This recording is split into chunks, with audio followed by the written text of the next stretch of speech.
1월 마지막 주 열린문교회 주일 예배 나오신 여러분 환영합니다. 오늘 주일을 맞아서 저번 주보다 오늘 훨씬 시원한 날씨를 허락해 주셨는데 우리 또한 하나님의 마음을 시원케 하는 예배자가 되기를 소망합니다.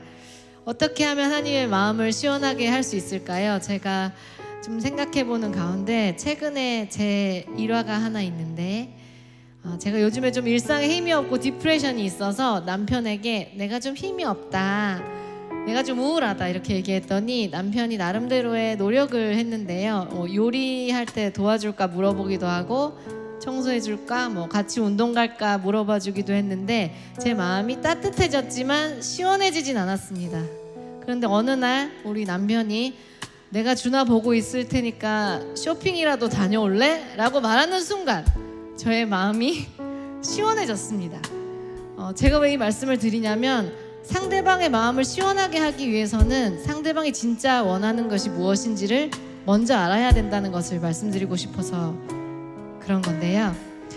우리가 하나님의 마음을 시원하게 해드리기 위해서는 하나님이 진짜 원하시는 것이 무엇인지를 알아야 할 것입니다.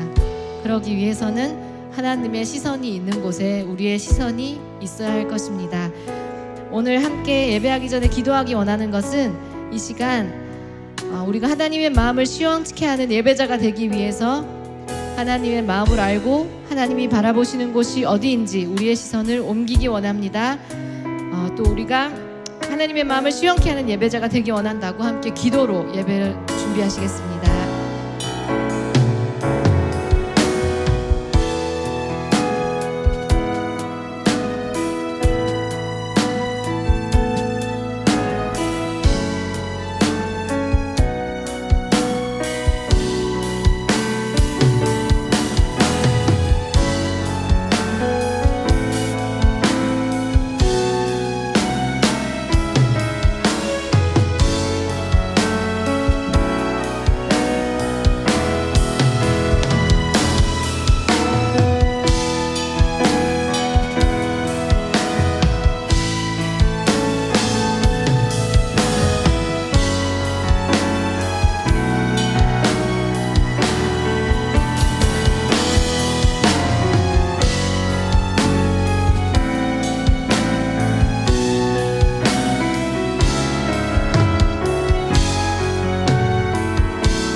주님, 오늘도 우리를 예배하는 자리로 부르시고 주님을 찬양할 수 있게 하심을 감사합니다. 주님, 이 시간 드려지는 예배가 또 우리의 삶이 하나님의 마음을 시원케 하는 예배 되기를 원하며 우리의 삶의 모든 순간에 이것이 하나님의 마음을 시원케 하는 것인지 사단의 마음을 시원케 하는 것인지 분별할 수 있는 영의 눈을 가질 수 있게 원합니다. 주님, 이 시간 우리가 한마음 한뜻 되어 예배드릴 때에 주님 홀로 영광과 존귀 받으시고 예배드리시는 한 사람 한 사람에게는 주님께서 진정 우리의 삶을 위해 이루고자 하시는 비전이 무엇인지 하나님의 마음을 듣고 깨닫는 시간 되게 하여 주옵소서. 사랑 많으신 예수님 이름으로 기도드립니다. 아멘. 모두 자리에서 일어나셔서 기쁨으로 찬양 드리시겠습니다.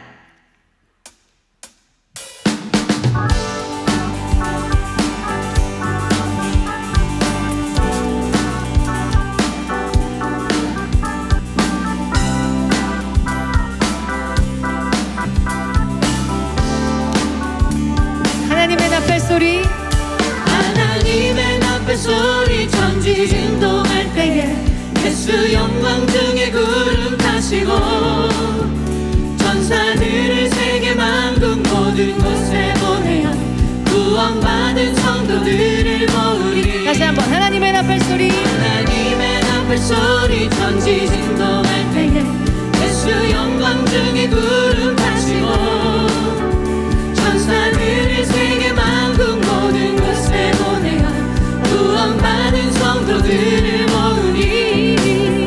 나팔 불 때 나의 이름, 나팔 불 때 나의 이름, 나팔 불 때 나의 이름 부를 때에 잔치 찬양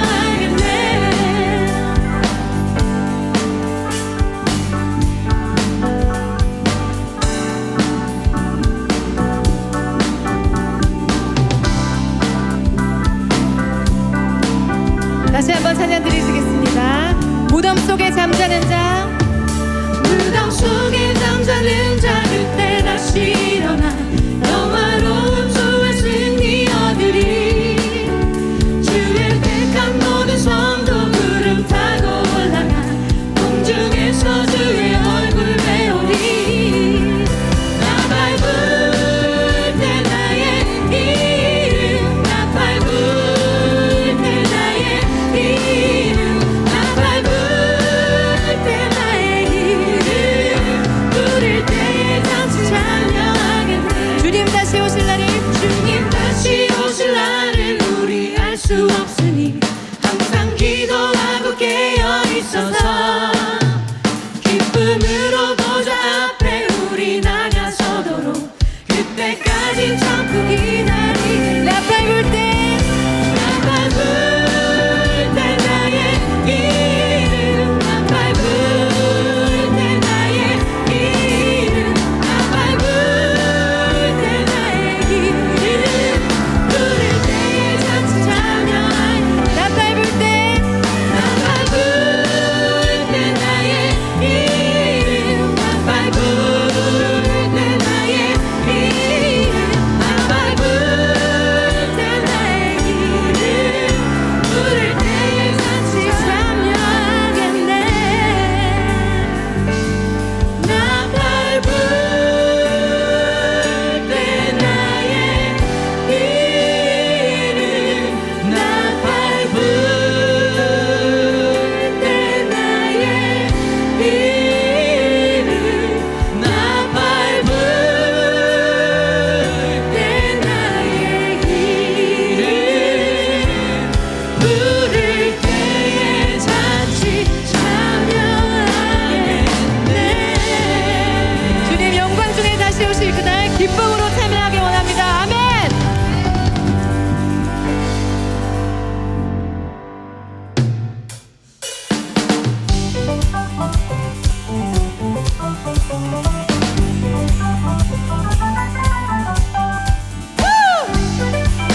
나의 슬픔을 주가 기쁨으로 바꾸실 것입니다. 나의 슬픔을, 나의 슬픔을 주가 기쁨으로 변화시키시네. 잠잠할 수 없네.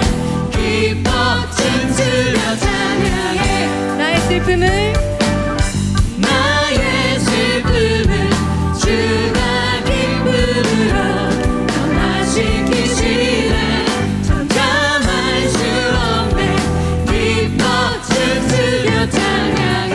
상처뿐인 내 영혼, 상처뿐인 내 영혼 위로해 주셨네. 고통 중에 있을 때 주님 평안 주셨네. 두 사람 어둠이 길을 가는 느낌에 주의 빛 비춰주시니 내 마음 기뻐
삶을 기쁨으로 변하시는 주님께 기쁨의 박수 드리겠습니다. 아멘.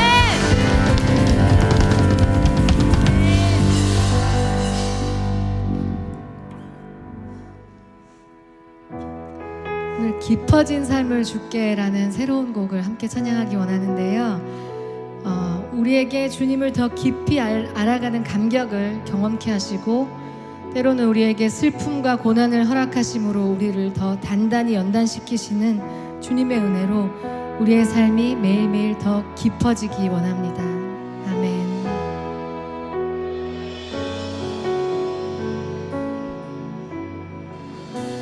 은혜로 날 보듬으시고 은혜로 날 보듬으시고 사랑으로 품어주셔도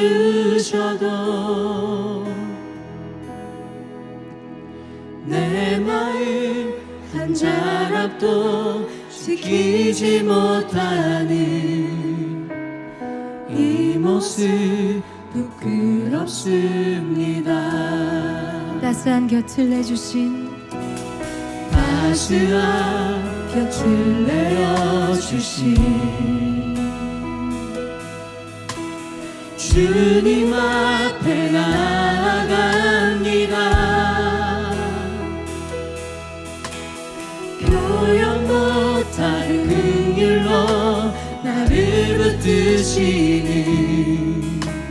주 이름만 바라봅니다. 매일 마주한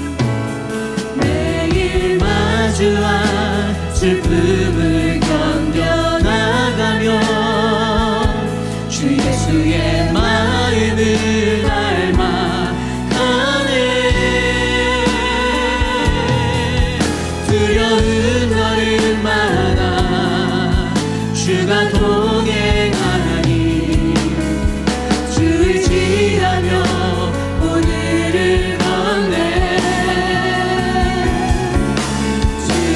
진실한 소망을 깊이 담으며 주 예수의 풍요를 채워가네. 하나님의 자녀로 명예 지켜가며 깊어진 삶을 주께 드리네. 은혜로 날 보듬으시고 은혜로 날 보듬으시고 사랑으로 품어주셔도 내 마음 한 자락도 지키지 못하는 이 모습 부끄럽습니다. 따스한 곁을 내주신 따스한 곁을 내어주신 주님 앞에 나아갑니다.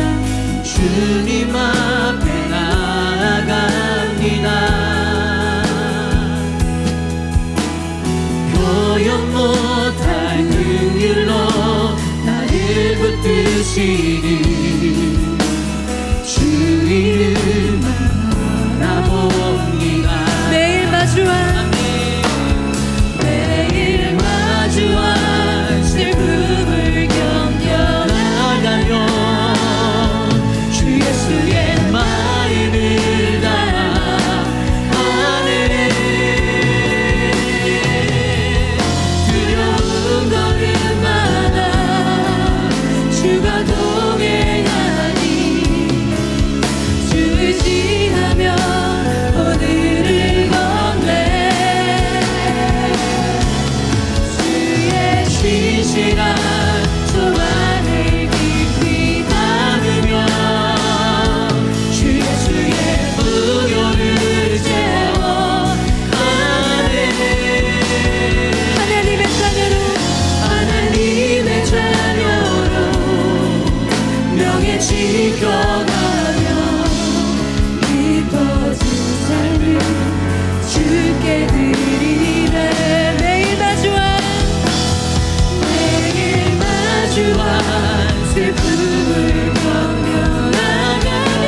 성령에 지켜가며 깊어진 삶을 주께 드리네.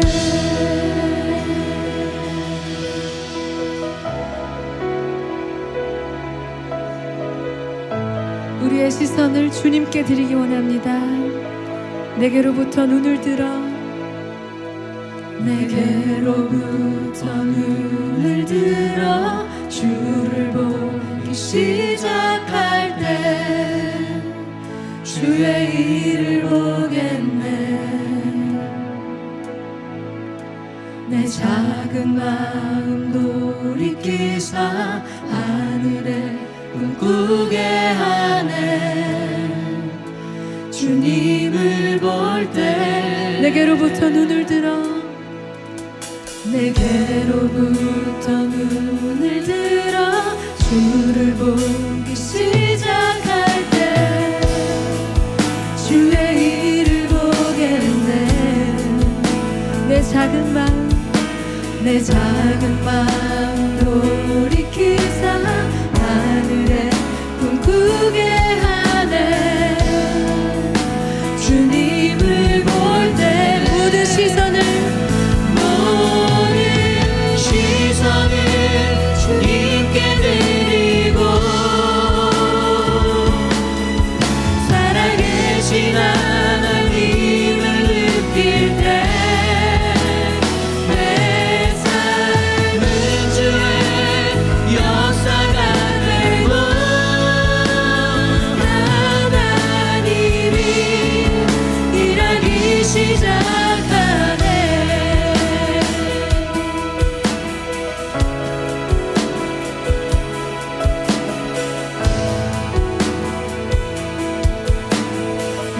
성령이 나를 변화시켜 성령이 나를 변화시켜 모든 두려움 사라질 때 주의 일을 보겠네. 황폐한 땅 가운데서 황폐한 땅 한가운데서 주의 마음 알게 되리. 주님을 볼 때 모든 시선을 주님께 드리고 전능하신 하나님을 느낄 때 세상은 주의 나라가 되고 하나님이 일하기 시작한 모든 시선을 주님께 드리고 살아계신 하나님을 느낄 때 내 삶은 주의 역사가 되고 하나님이 일하기 시작한 모든 시선을 주님께 드리고 전능하신 하나님을 느낄 때 세상은 주의 나라가 되고 하나님이 일하기 시작하네.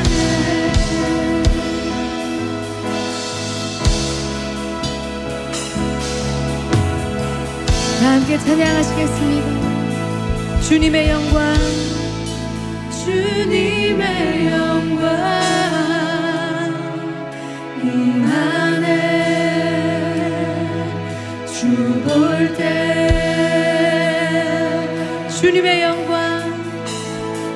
주님의 영광 임하네. 주 볼 때 주님의 영광 임하네. 주님의 영광 임하네.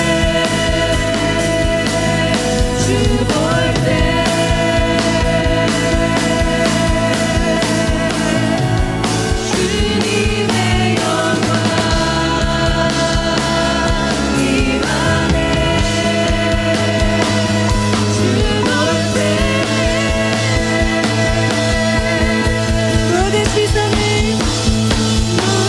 모든 시선을 주님께 드리고 살아계신 하나님을 느낄 때 내 삶은 주의 역사가 되고 하나님이 일하기 시작한 모든 시선을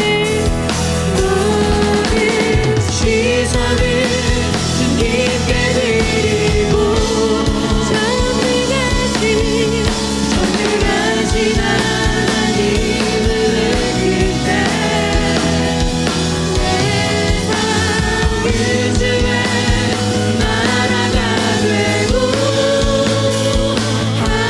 하나님이 일하기 시작하네. 모든 우리의 시선을 주님께 드릴 때 비로소 우리의 삶을 통해 역사하실 주님 아버지, 우리가 하나님만 바라고 하나님이 바라보시는 곳에 우리의 시선이 있기 원합니다. 모두 자리에 앉으셔서 전심으로 주님께 기도드리시겠습니다.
하나님 아버지, 오늘도 이 자리에 나와 주님께 기도를 드릴 수 있게 해주심에 감사를 드립니다.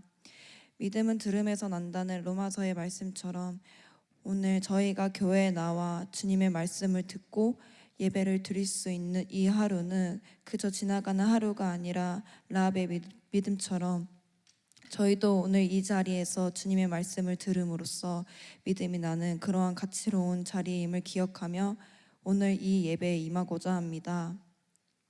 입술로는 주님만이 나의 길이며 유일한 희망이라 고백하지만 저희의 삶은 여전히 불안정하며 예측하지 못한 일들과 상황들이 생길 때 한없이 무너지고 연약해져 믿음 없는 자의 모습으로 돌아가기를 반복합니다.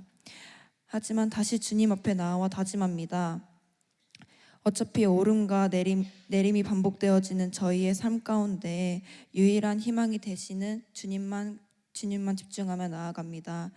주님을 알고도 죄를 짓는 죄인인 저를 너무나 사랑하셔서 제가 주님을 잊어버리지 않고 다시 주님께 고백과 다짐을 할 수 있게 해주심에도 감사를 드립니다. 주님의 크시고 어느 누구와 비교할 수 없는 사랑을 느끼며 이 기도를 드립니다. 저희 열린문 교회를 위해 기도합니다. 이번 2024년 저희에게 주신 약속의 말씀과 같이 진정으로 화목을 이루는 교회가 되기를 원하며 그 안에서 교회 성도분들 각자가 인격이신 하나님과 화목을 이루는 자들이 되고 그 한 사람 한 사람들이 모여 하나의 교회가 되며 하나님과 세상 가운데 화목시키는 저희 열린문 교회가 되기를 원합니다. 열린문 교회에 세워주신 사역자분들과 선생님들을 위해 기도합니다.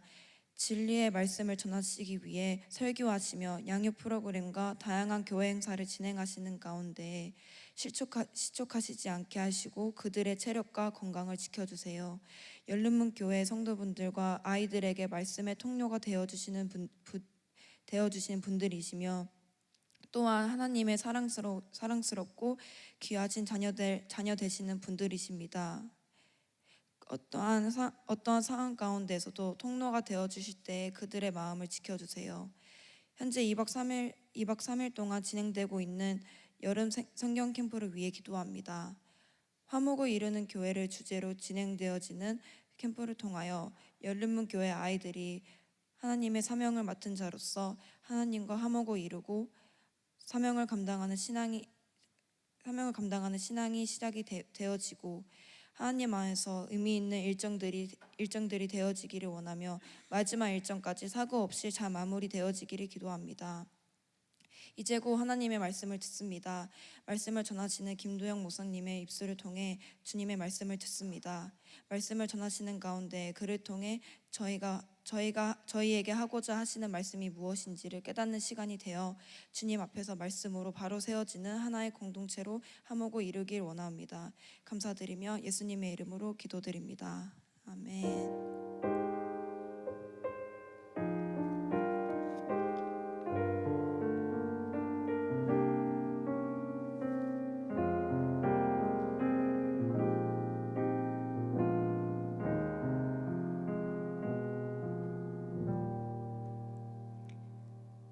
할렐루야. 오늘도 거룩한 주의 주님의 전을 사모하여 열린문교회에 오신 여러분들을 진심으로 환영하고 축복합니다. 우리 앞뒤 양옆분들 바라보시면서 화목을 이루는 교회가 됩시다. 우리 인사해 볼까요? 네, 오늘 저희 열린문교회에 새로 오신 분들이 계셔서 이 시간에 함께 환영 인사 드리겠는데요. 이미 우리 주일학교 캠프에서 많이 앞서 와주셔 섬겨주신 김영수 형제님 오늘 처음으로 2부 예배 오셨습니다. 우리 박수로 환영의 인사드립니다. 네, 그리고 뒤에 앉아 계신 초록색 옷 입으신 자매님 오늘 처음 오셨는데요. 환영하고 축복합니다. 네, 저희 열린문교회는 진리의 말씀이 선포되고 또 그 말씀으로 변화되는 정말 좋은 교회입니다. 오늘 처음 오신 분들 환영하고 축복합니다. 광고 말씀 드리겠습니다. 제자훈련 안내입니다. 저희 열린문교회는 모든 성도님들이 함께 제자로 훈련받고 예수님을 따르는 그런 공동체입니다.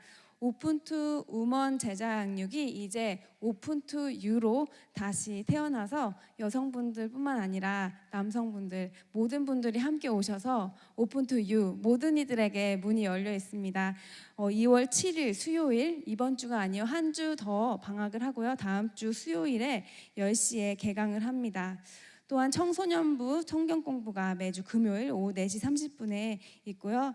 네, 이제는 청년부, 세상을 감당하지 못하는 자라는 새감자라는 이름으로 저희 청년부에서도 이번 주 토요일 오후 6시 30분부터 함께 모여서 양육하는 시간을 갖도록 하겠습니다. 이 시간들을 위해서도 함께 기도해 주시고 또한 참석하지 못하셨던 분들이 계신다면 교회에서 열리는 모든 양육 프로그램에 함께 하셔서 그 은혜를 한 분도 빠짐없이 누리시는 삶이 되시기를 바랍니다. 다음은 주일학교 방학 캠프 안내입니다. 저희가 열린문교회 여름 사역이 1월 초부터 12월 말일부터 지금까지 계속 진행돼 왔는데요. 네, 그 마지막 날 오늘 주일학교 방학 캠프가 계속해서 이어지고 있습니다. 화목을 이루는 교회라는 제목으로 아이들이 화목을 이루는 교회가 무엇인지 하나님과의 화목 그리고 이 교회 안에서의 화목 또한 세상과 하나님을 잇는 통로의 역할인 화목에 대해서 말씀으로 또 기도로 또 몸소 실천하는 그런 시간을 계속해서 갖고 있습니다.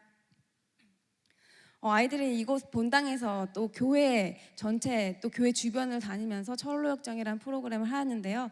철로역정이 뭐예요? 이렇게 물어보더라고요. 천국 가는 길에 있어서 우리가 겪는 모든 시간을 함께 체험해보는 거야 하면서 전도사님과 준비하면서 다소 어려움이 있진 않을까. 아이들이 그 고통을 겪는 시간도 가지고 아이들에게 어려운 시간이 되지 않을까, 혹시 하고 싶지 않고 다시는 캠프 오지 않을 거야 하고 하는 친구들이 있지는 않을까 약간 걱정을 했는데요. 아이들이 모든 프로그램 가운데 천국 가는 길, 두려움과 어려움과 힘든 일을 겪는 과정에서도 계속하여 말씀을 기억하면서 하나님이 함께 하시니까 할 수 있어요 라는 고백으로 처음부터 마지막 시간까지 아이들이 다 철로 역장을 잘 마쳤습니다. 그리고 또 어제는 널싱홈으로 우리가 배운 말씀들과 또 아이들이 정성스럽게 적은 그 말씀 카드와 또 준비한 찬양과 댄스를 가지고 널싱홈에 가서 예수님의 사랑을 전하는 귀한 시간을 가졌습니다. 오늘 마지막 날로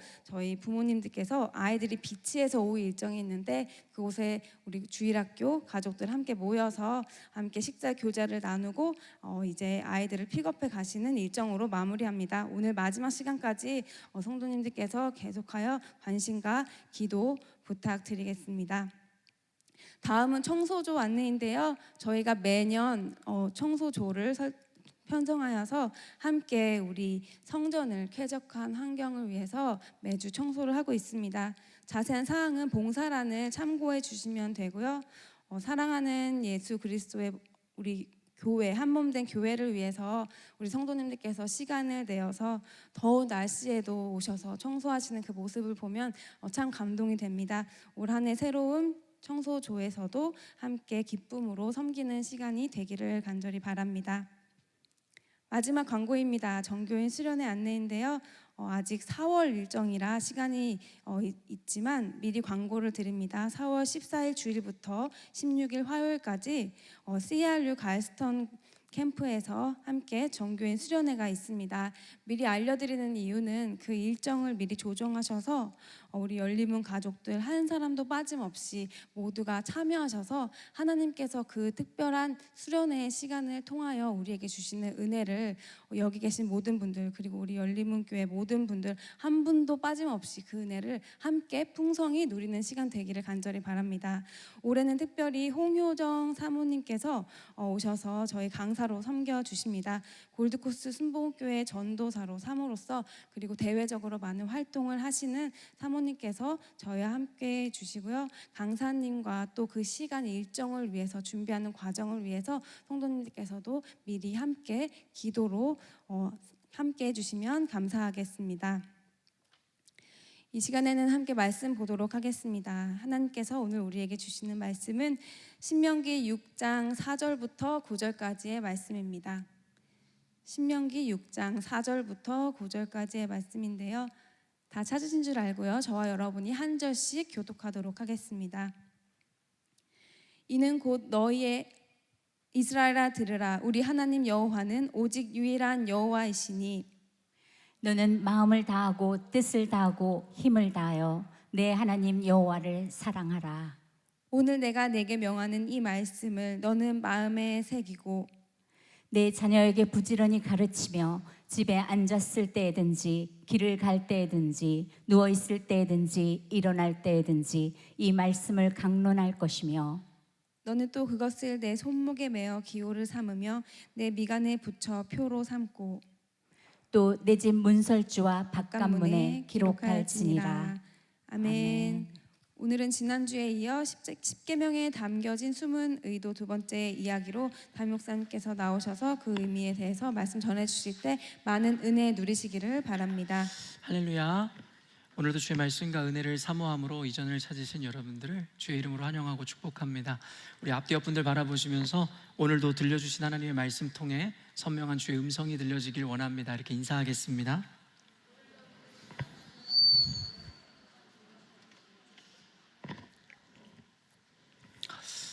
지난주에 이어서 오늘은 십계명에 담겨진 숨은 의미 그 두 번째 이 설교를 여러분과 함께 나눌 것인데요. 저희 열린문교회에서는 2주에 한 번씩 FC 열린문이라는 이 축구 모임을 갖습니다. 그래서 남녀노소 할 것 없이 모두가 함께 참여하여 즐겁게 명랑하게 축구를 하며 교제를 나누는 시간인데요. 그 교제를 마치고 이 다음 날에 제 아내가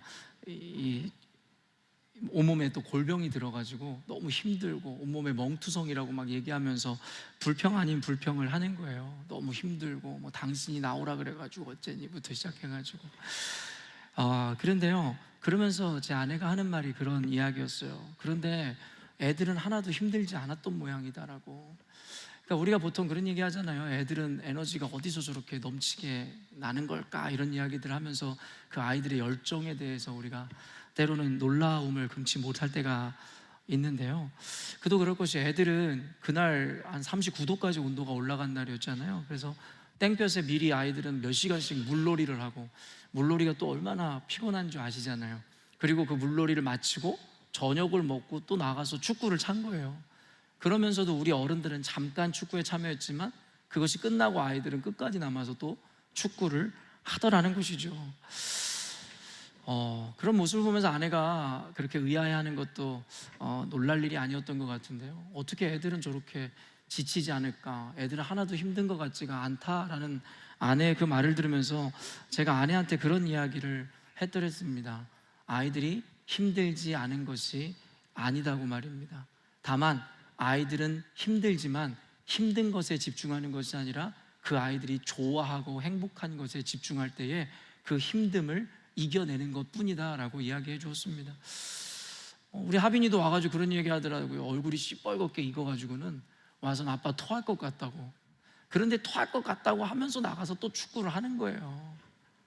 그 아이를 보면서 저는 여러 가지 깨달음을 얻게 되는 것 같습니다. 또 지난주에 우리 또 FC 열림은 처음 이렇게 방문하기로 했었던 우리 카일 형제랑 선미 자매가 오지를 않는 거예요. 그래서 염려가 돼서 길을 잃었나 싶기도 하고, 근데 그 이후에 우리 호윤이가 응급실에 갔다는 이야기를 갑자기 듣게 됐어요. 갑자기 차에 탔는데 아이가 울기 시작하고 손이 부어서 그런 아이가 아니기 때문에 갑자기 응급실 갔다는 그들의 이야기를 듣게 되었는데, 그도 마찬가지라는 생각이 들었어요. 분명히 아이가 차에 타서 다친 것은 아니었을 거거든요. 교회에서 열심히 뛰어놀 때에는 몰랐단 말이에요. 아이가 다쳤는지 어땠는지도 몰랐단 말이에요. 그런데 차에 탔더니 그 아이가 그 통증이 느껴지기 시작하더라는 거죠. 저는 그런 것을 보면서 그런 생각을 하는 거예요. 아이들이 즐거울 때는, 행복감에 빠져 있을 때는 그들의 고통도 힘듦도 그들의 집중의 대상이 아니다라는 것이죠.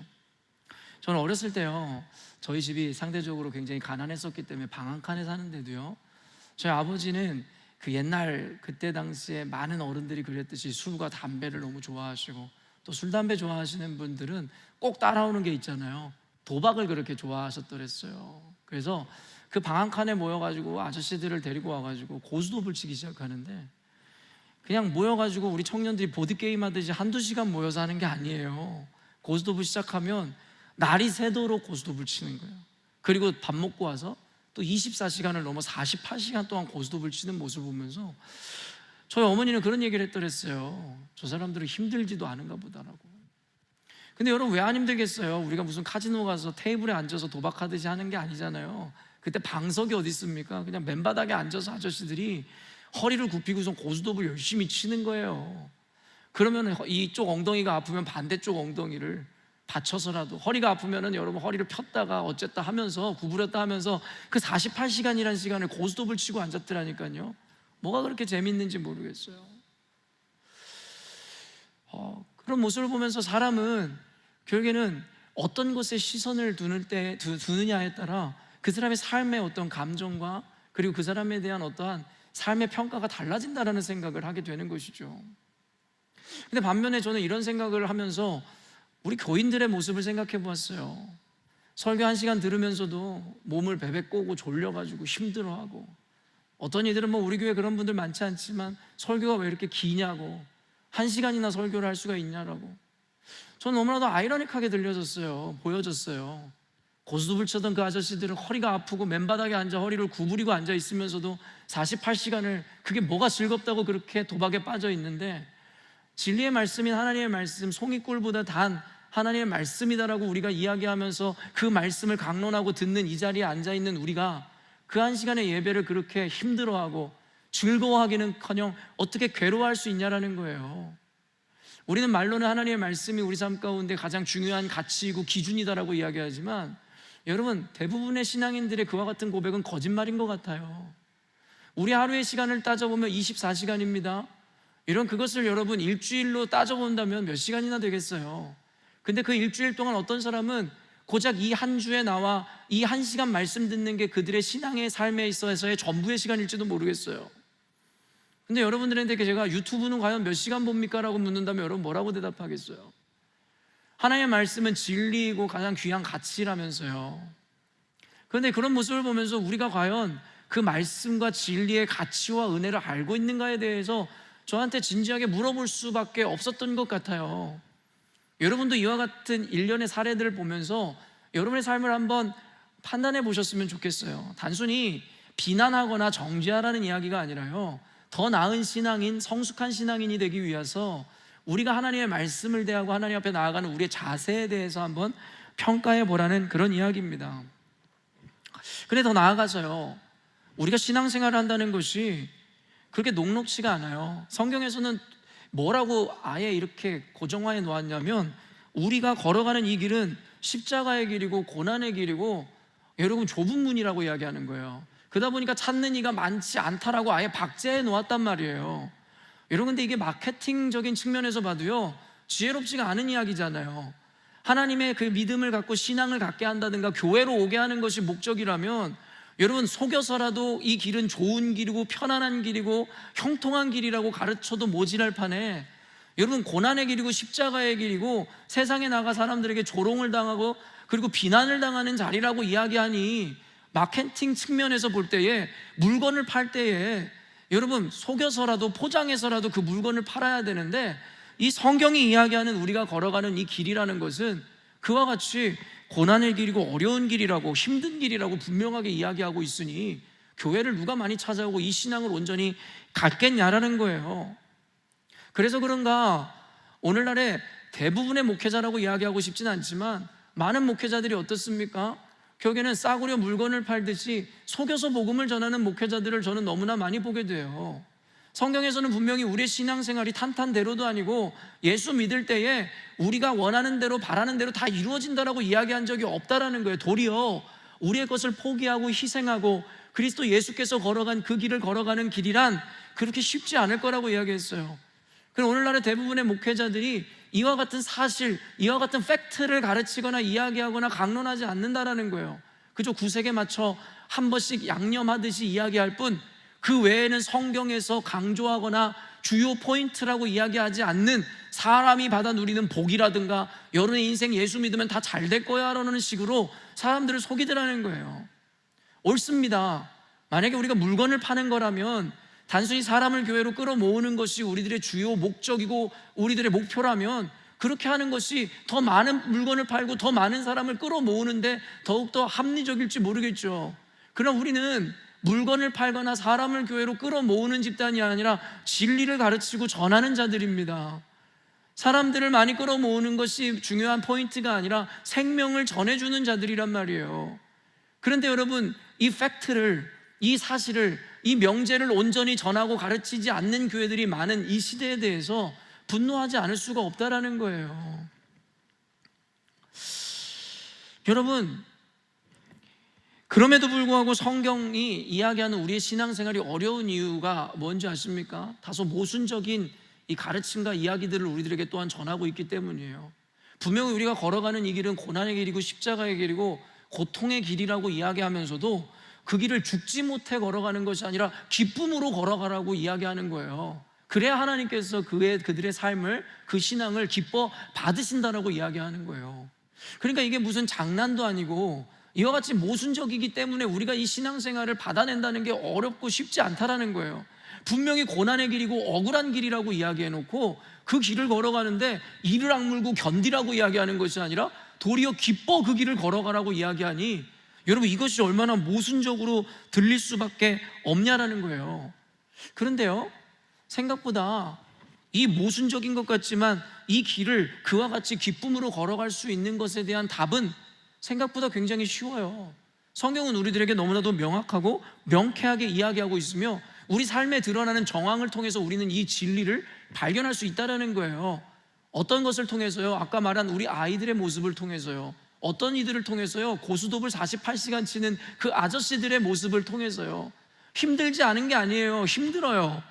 각자의 인생 가운데 애나 어른 할 것 없이 각자의 삶에 자신들만이 겪는 고난과 아픔과 고충이라는 게 있어요. 힘들지 않기 때문에 어떤 이들은 행복하게 살아가는 것이 아니에요.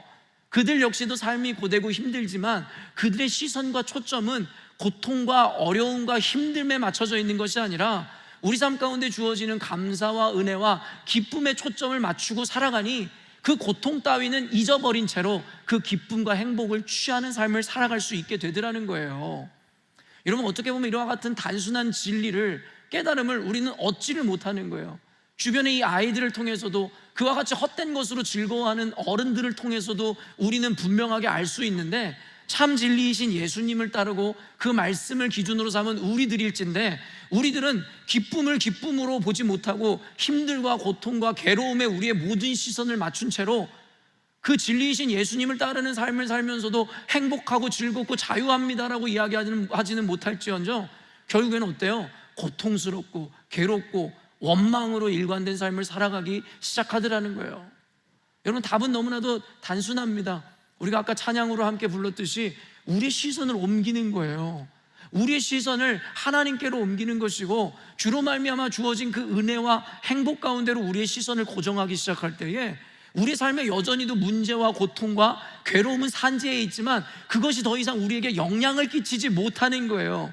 하나님께서 주시는 자유와 평강과 은혜와 기쁨이라는 개념은 예수 믿으니까 우리가 원하고 바라는 모든 일들이 형통하게 이루어진다의 개념이 아니라, 여전히도 예전과 같이 너희들의 삶에는 동일한 문제와 고통과 괴로움이 있을진데 예수를 믿음으로 말미암아 이제는 너희들의 시선이 그 고통과 힘듦과 괴로움에서 옮겨져 너희들에게 기쁨과 자유와 구원을 주는 하나님께로 맞출 수 있다는 것이 신앙에서 주는, 우리가 모든 고통과 고난을 이길 수 있는 비결이라고 이야기하고 있는 것입니다.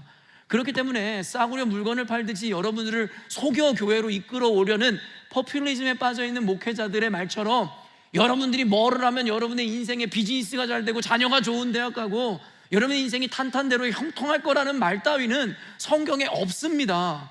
그러니까 그런 속임으로 신앙생활 하지 마시고 여러분, 그저 이 현실을 직면하세요.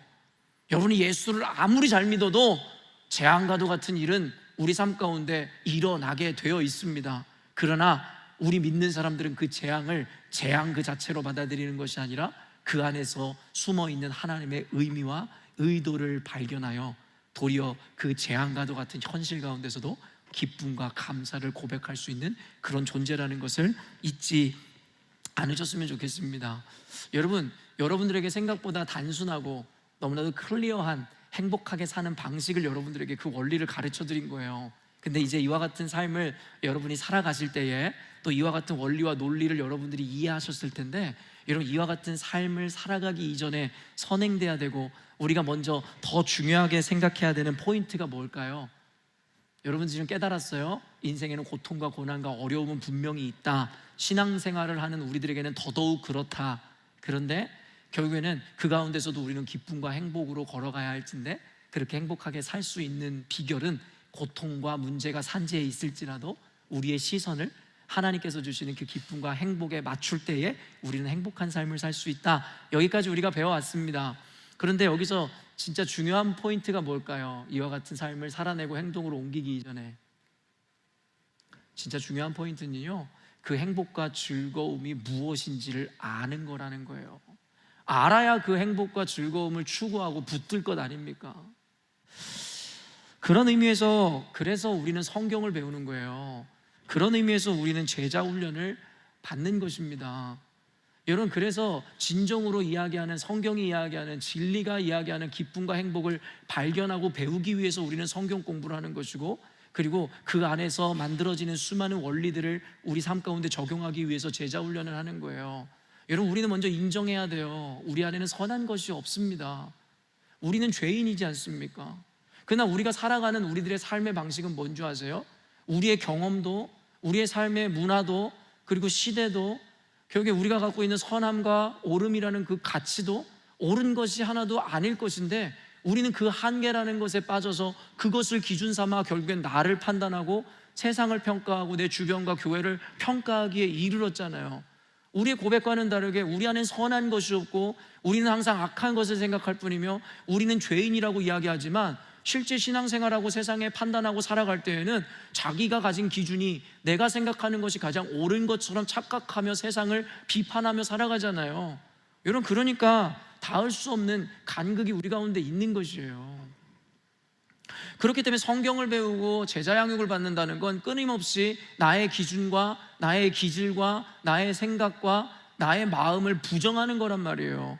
그리고 나를 부인하고 하나님의 말씀으로, 또한 그 말씀을 통해 만들어지고 허락하신 삶의 영적인 원리들을 우리 삶 가운데 적용함으로 우리는 우리의 개인적인 기준이 아닌 하나님의 말씀의 기준으로 세상을 살아갈 수 있게 된다는 거예요. 그러면서 그것을 배울 때마다 우리 안에는 즐거움과 기쁨이, 그리고 자유함이 임하기 시작한다는 것입니다. 또한 여러분, 공동체 안에서 교제와 만남을 이루는 이유도 마찬가지인 거예요. 그 교제 안에서 성경이 이야기하는 그 진리를 배우는 것입니다. 아까도 아이들과의 만남을 통해서. 그리고 여러분, 교회라는 집단은 특수한 집단이잖아요. 나와는 생각이 다르고 기질도 다르고 문화도 다르고 출신 성분도 다른 그런 사람들이 모여있는 집단이란 말이에요. 세상에 나아가서 우리가 맺는 관계를 생각해 보세요. 다 이해관계에 의해서 맺혀지는 관계들이잖아요.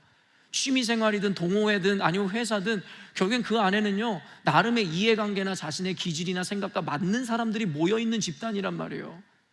그러다 보니까 교회와 같은 갈등이 그곳에 있을 확률이 별로 없다라는 거죠. 근데 교회는 때로는 교회 교인들을 보면서 저 사람 왜 옷을 저렇게 입었어? 왜 저런 사람이 교회 다니는 거야? 여러분, 우리는 수많은 자기들만의 가치 판단의 기준을 통해서 사람들을 정죄하고 판단하잖아요. 옷을 잘 입으면 잘 입은 대로 욕먹고, 옷을 못 입으면 못 입은 대로 욕을 먹고, 말이 많으면 많은 대로 욕먹고, 말이 없으면 없는 대로 욕먹고. 여러분, 그러니 교회가 평안할 날이 있냐라는 거예요. 각자 자신들이 가지고 있는 가치관과 기준과 옳음이라는 것으로 교회에 난도질하고 있으니 자신은 죄인이고 선한 것이 없다라는 자신들의 믿음이 무색하리만큼 자신은 자신들의 멋대로의 기준으로 여러분 난도질하며 교회에서 신앙생활을 하더라는 것이죠. 이런 사람들의 특징이 뭐라 그랬어요? 결국엔 자신도 행복하지 않지만 남도 불행하게 만드는 자들이라는 거예요. 자기한테 되지도 않는 기준으로 자기를 판단할 뿐만 아니라 주변 사람들도 판단함으로 말미암아 옳은 사람, 선한 사람은 아무도 없는 공동체를 만들어 버리더라는 것이죠. 이게 여러분 결국엔 교회라는 곳을 서로 섬기면서 이런 사람들도 용납하면서 우린 그리스도의 사랑과 희생을 배우게 되는 것입니다. 여러분, 그래서 기독교는 종교가 아니라는 이야기를 하잖아요. 기독교는 종교가 아니에요. 지식에 의해서 그들이 말하는 어떤 도의 방침을 따라서 그냥 머릿속에 아는 또 이해한 것으로 따라가는 것이 종교가 아니라는 거예요. 우리 기독교는 뭐래요? 체험의 종교라고 이야기하잖아요. 지식으로 탁상공론으로 이루어진 것이 아니라 하나님을 만나고 둘째로는 성도 간의 교제를 나눔으로 말미암아 그리스도 예수께서 이루시고 가르치신 것들을 우리가 몸소 체험하는 것이 우리 기독교라는 것입니다. 근데 우리 안에는 그와 같은 체험이라든가 배움이라는 것을 거절하는 자들이 있어요. 가나안 교회 성도라고 유행하잖아요. 이런 사람들은 성도가 아닙니다. 그리고 그들의 믿음은 거짓입니다. 여러분, 가나안 성도, 안나가 성도라고 이야기하잖아요.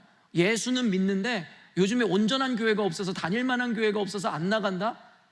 결국엔 그런 말들이 자기 얼굴에 침 뱉기라는 걸 몰라요. 교회가 누군데요? 교회가 무엇인데요? 교회는 나잖아요. 우리가 교회잖아요. 근데 교회를 욕한다는데 결국엔 자기 얼굴에 침 뱉기 아닙니까? 자기가 온전한 성도가 안 됐었으니까 교회가 그 모양 그 꼴이었겠죠. 여러분, 그래서 교회를 안 나간대요. 그런데 예수는 믿는데요. 이것 자체가 일단은 모순입니다. 결국에 우리는 우리라는 한계에 빠져 살기 때문에 하나님께서는 그래서 공동체를 이루고 모이기를 힘쓰라고 이야기한 거예요. 성령이 임하실 때의 자연적으로 일어난 현상은 교회에 모이는 것이었어요. 서로의 다름을 통해서 예수 그리스도의 사랑을 실천하고 섬기고 서로의 다름을 통해 내가 배우는 거예요. 내 안에 옳지 못함을 깨닫게 되는 거예요. 그러면서 말씀을 배우고 말씀으로 양육받아서 우리가 제자가 되는 거예요. 그게 진정한 교회입니다. 근데 교회를 안 나가요. 그리고 또한 어떻습니까? 요즘 많은 사람들의 행태가 그러하듯이 교회를 그저 왔다가 그냥 집에 가는 거예요. 전 그런 사람들도 교인 아니라고 생각합니다. 여러분, 하나님께서는 교회 가운데 말씀하시고 가르치시고 명령하신 것이 있어요. 교회는 그저 교회 건물 들락날락거린다고 해서 교회이고 성도가 되는 것이 아니라 하나님께서 가르쳐 지키게 하시고 우리를 통해 이루시고자 하는 그것들을 이루어주는 것을 우리는 교회라고 이야기하는 것이에요. 자기의 만족을 위해서 주일에 교회 한번 와서 도장 찍고 가야 구원받았다라고 자위하면서 돌아가는 게 교회가 아니고요. 아까 우리 신하자매가 고백한 것처럼 하나님의 마음을 시원케 해야 되는데 우리의 마음이 시원케 되는 게 무슨 예배이고 신앙입니까? 오늘날의 성도들은 교회 와서 짧은 설교를 찾고 교회 와서 그냥 일주일에 한 번 면죄부를 받듯이 이곳에 앉아서 예배드리고 집에 가면 자기는 됐다라는 거예요. 그래서 누가 좋은데요? 자기가 좋은 거죠. 자기는 편하고 자기는 구원받았다라는 착각 가운데 살아갈 수 있으니까 말이에요. 근데 신앙이라는 것은 나를 위한 것이 아니라 하나님을 위한 것이잖아요. 아까 우리 신하자매가 이야기하는 나눔 가운데 저는 많은 깨달음과 은혜가 있었어요. 그게 나를 사랑하는 남편조차도 어때요? 나를 위로한답시고 결국엔 내가 생각하는, 내가 원하는 무언가를 주는 거예요. 근데 그와 같은 것은 자신의 마음은 따뜻하게는 했는데 시원하게는 못했다잖아요. 여러분, 우리가 지금까지 하나님께 드린 예배, 하나님께 드린 헌신, 하나님께 드린 예물, 그 모든 게 우리의 입장에서 하나님께 드린 거 아니에요? 하나님 이 정도 드렸으면 됐죠? 하나님 이 정도 예배했으면 된 거 아닙니까? 그게 누구를 위한 것이에요? 무엇을 위한 것인데요? 그게 나를 위한 것이고 나를 자위하기 위한 수단 아니에요? 하나님의 마음이 시원한 게 아니라 내 마음이 시원해지려고 지금까지 신앙생활 해오신 거잖아요. 여러분, 신앙이라는 것은 하나님의 마음을 시원케 하는 거예요. 그렇게 하기 위해서는 어떻게 해야 된다고요? 하나님이 원하시는 것을 드리는 거예요.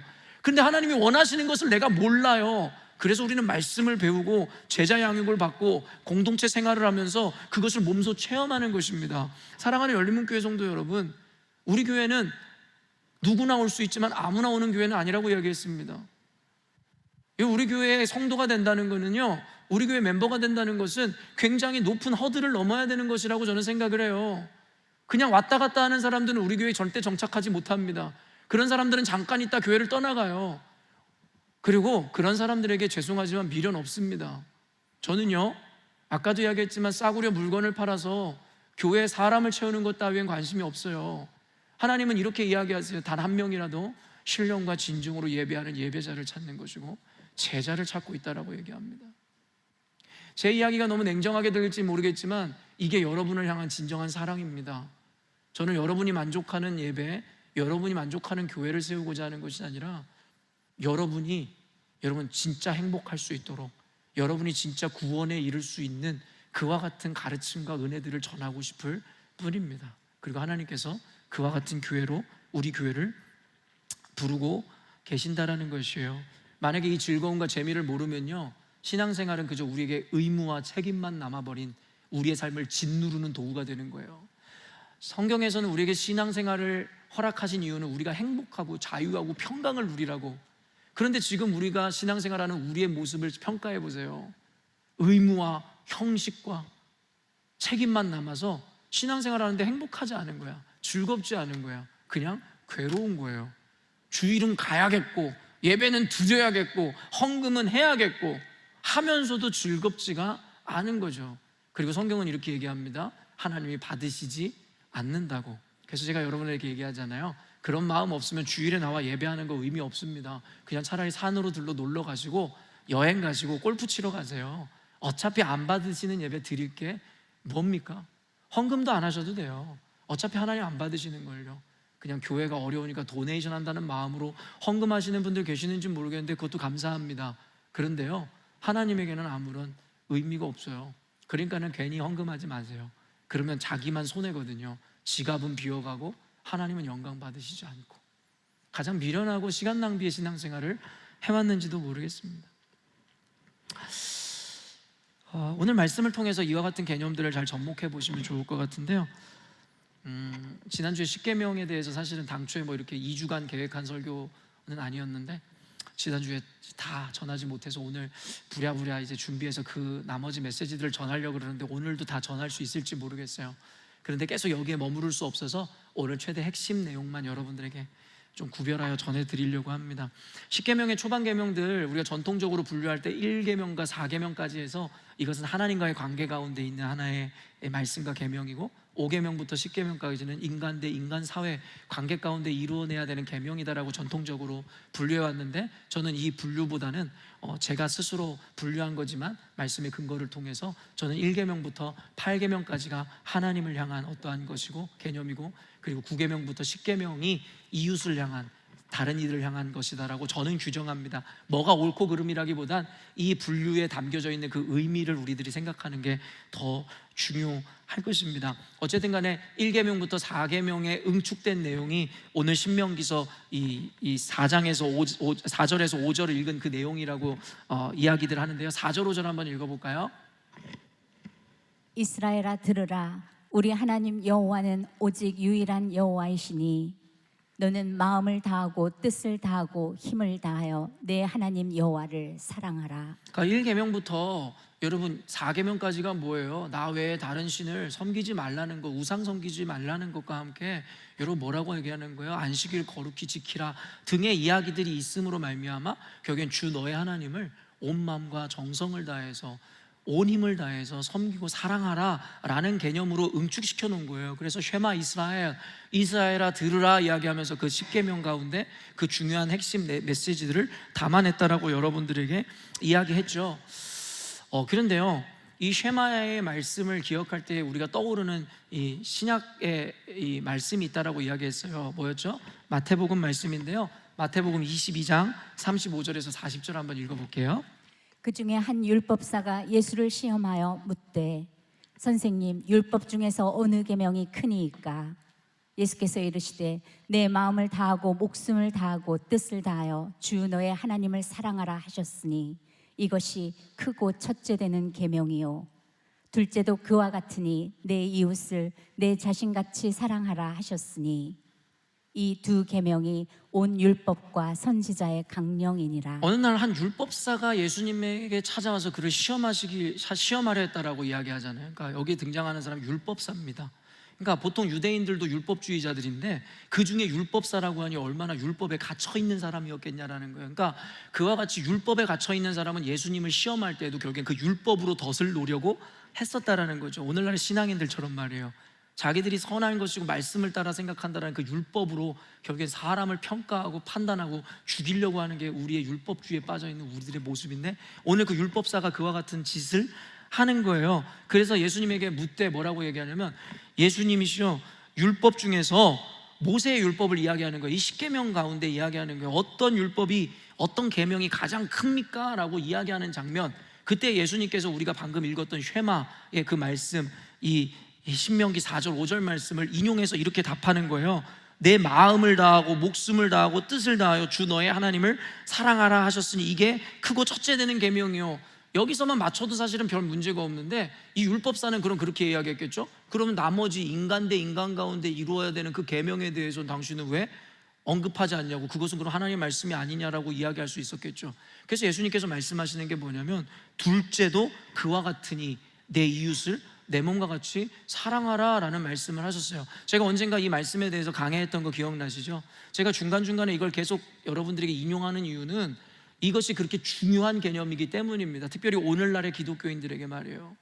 율법사가 어떤 게 가장 첫째 되는 계명이냐고 물어봤어요. 뭐가 most important 하냐고 물어봤단 말이에요.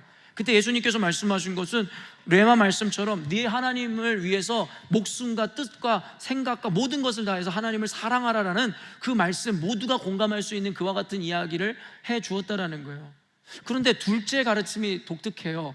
둘째도 그와 같으니라고 이야기하면서 하나님을 사랑하는 것과 동급의 개념으로 둘째 개념을 우리들에게 제시하더라는 거죠. 그와 같으니라고 얘기했으니까요. 근데 그게 뭐래요? 이웃을 사랑하는 것이 그렇다라는 거예요. 곧 하나님의 사랑은 이웃 사랑과 동일하다라고 이야기하고 있더라는 거예요. 그러면 그렇게만 얘기했으면 됐는데 첫째, 둘째라고 이 시퀀스 순서를 매긴 이유가 뭐겠어요? 여러분, 이것은 순서가 중요하다라는 거예요. 무슨 말이냐면, 하나님을 이와 같이 사랑하는 사람은요, 이웃을 이와 같이 사랑할 수밖에 없다예요. 근데 제가 전에도 이야기했지만 이 순서를 어겨버리고 두 번째, 이웃을 사랑한다 하여 그 사람이 곧 하나님을 사랑하는 것은 아니다라고 이야기했습니다. 오늘날에 근데 교회와 그리스도인들과 목회자들이 이와 같은 이 모순에 빠져 있는 거예요. 자신들의 한계로 인해서 말이죠. 예수 그리스도의 사랑이라는 것을 빌미로 성경이 이야기하지 않는 사랑들을 난무하기 시작하는 거예요. 그래서 여러분 발생된 게 뭐예요? 동성애자들에 대한 용납 아닙니까?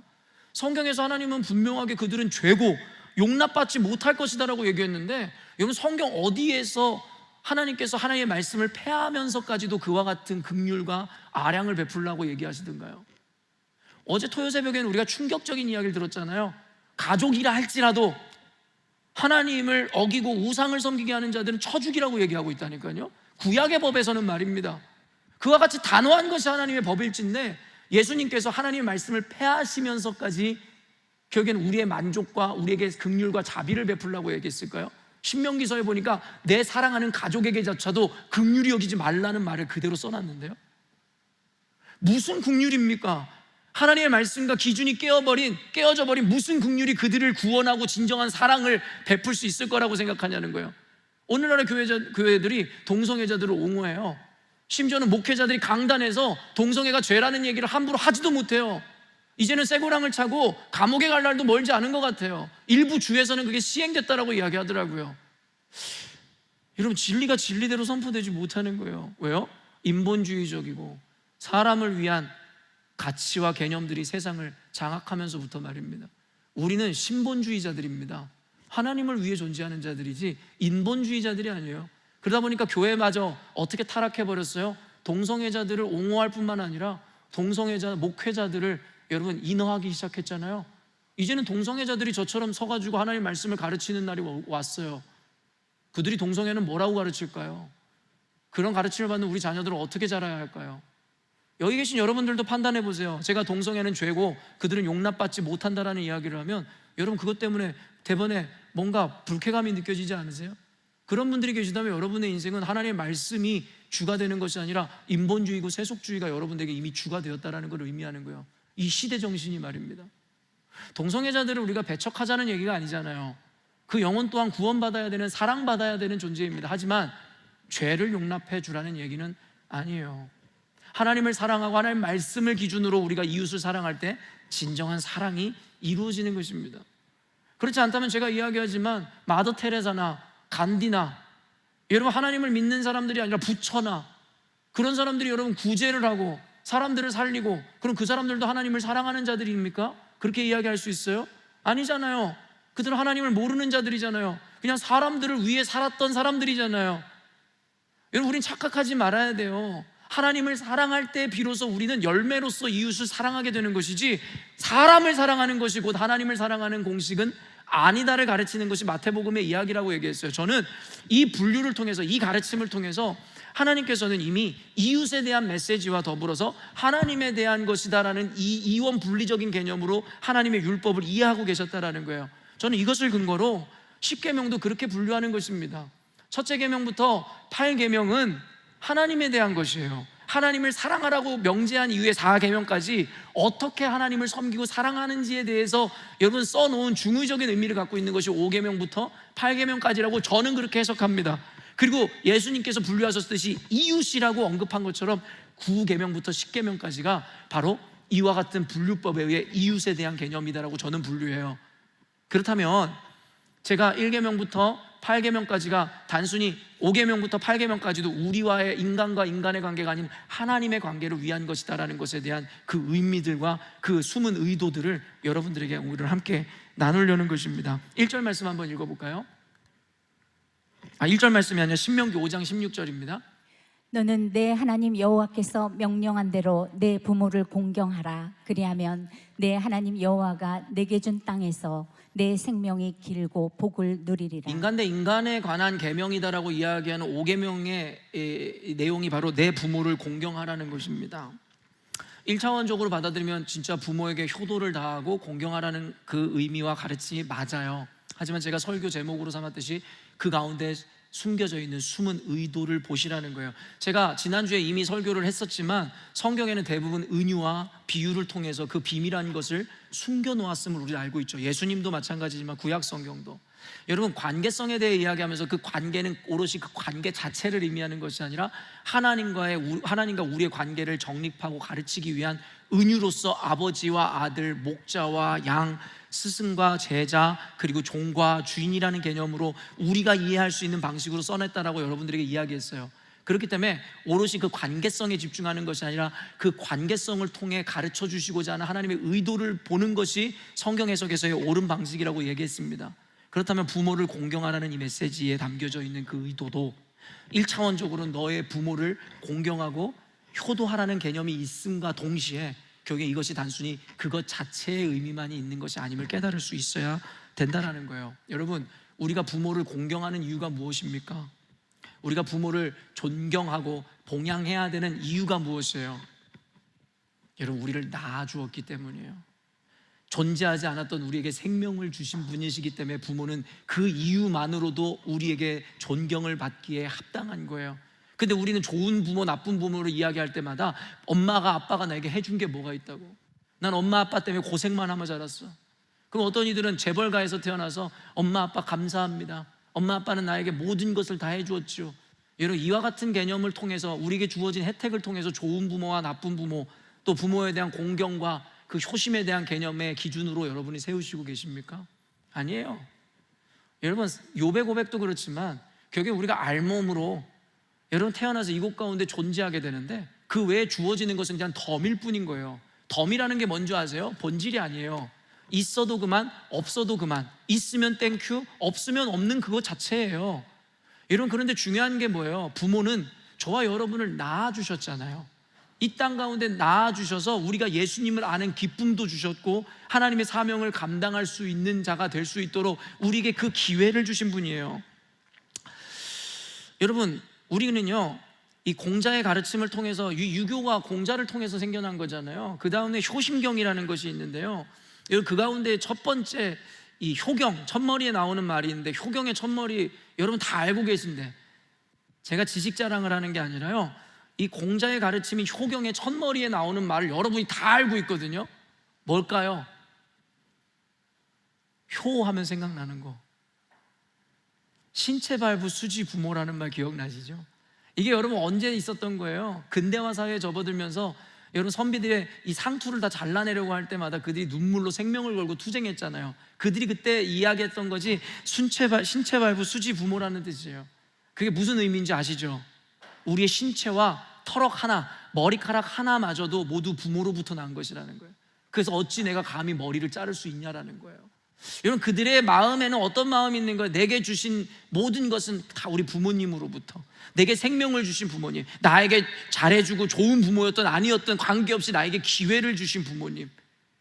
여러분, 그리고 그것에 담겨져 있는 진정한 의미는 뭔지 아세요? 이 신체발부수지 부모, 내가 소유하고 있으나 내가 소유한 모든 것 중에 내 것은 하나도 없다라는 거예요.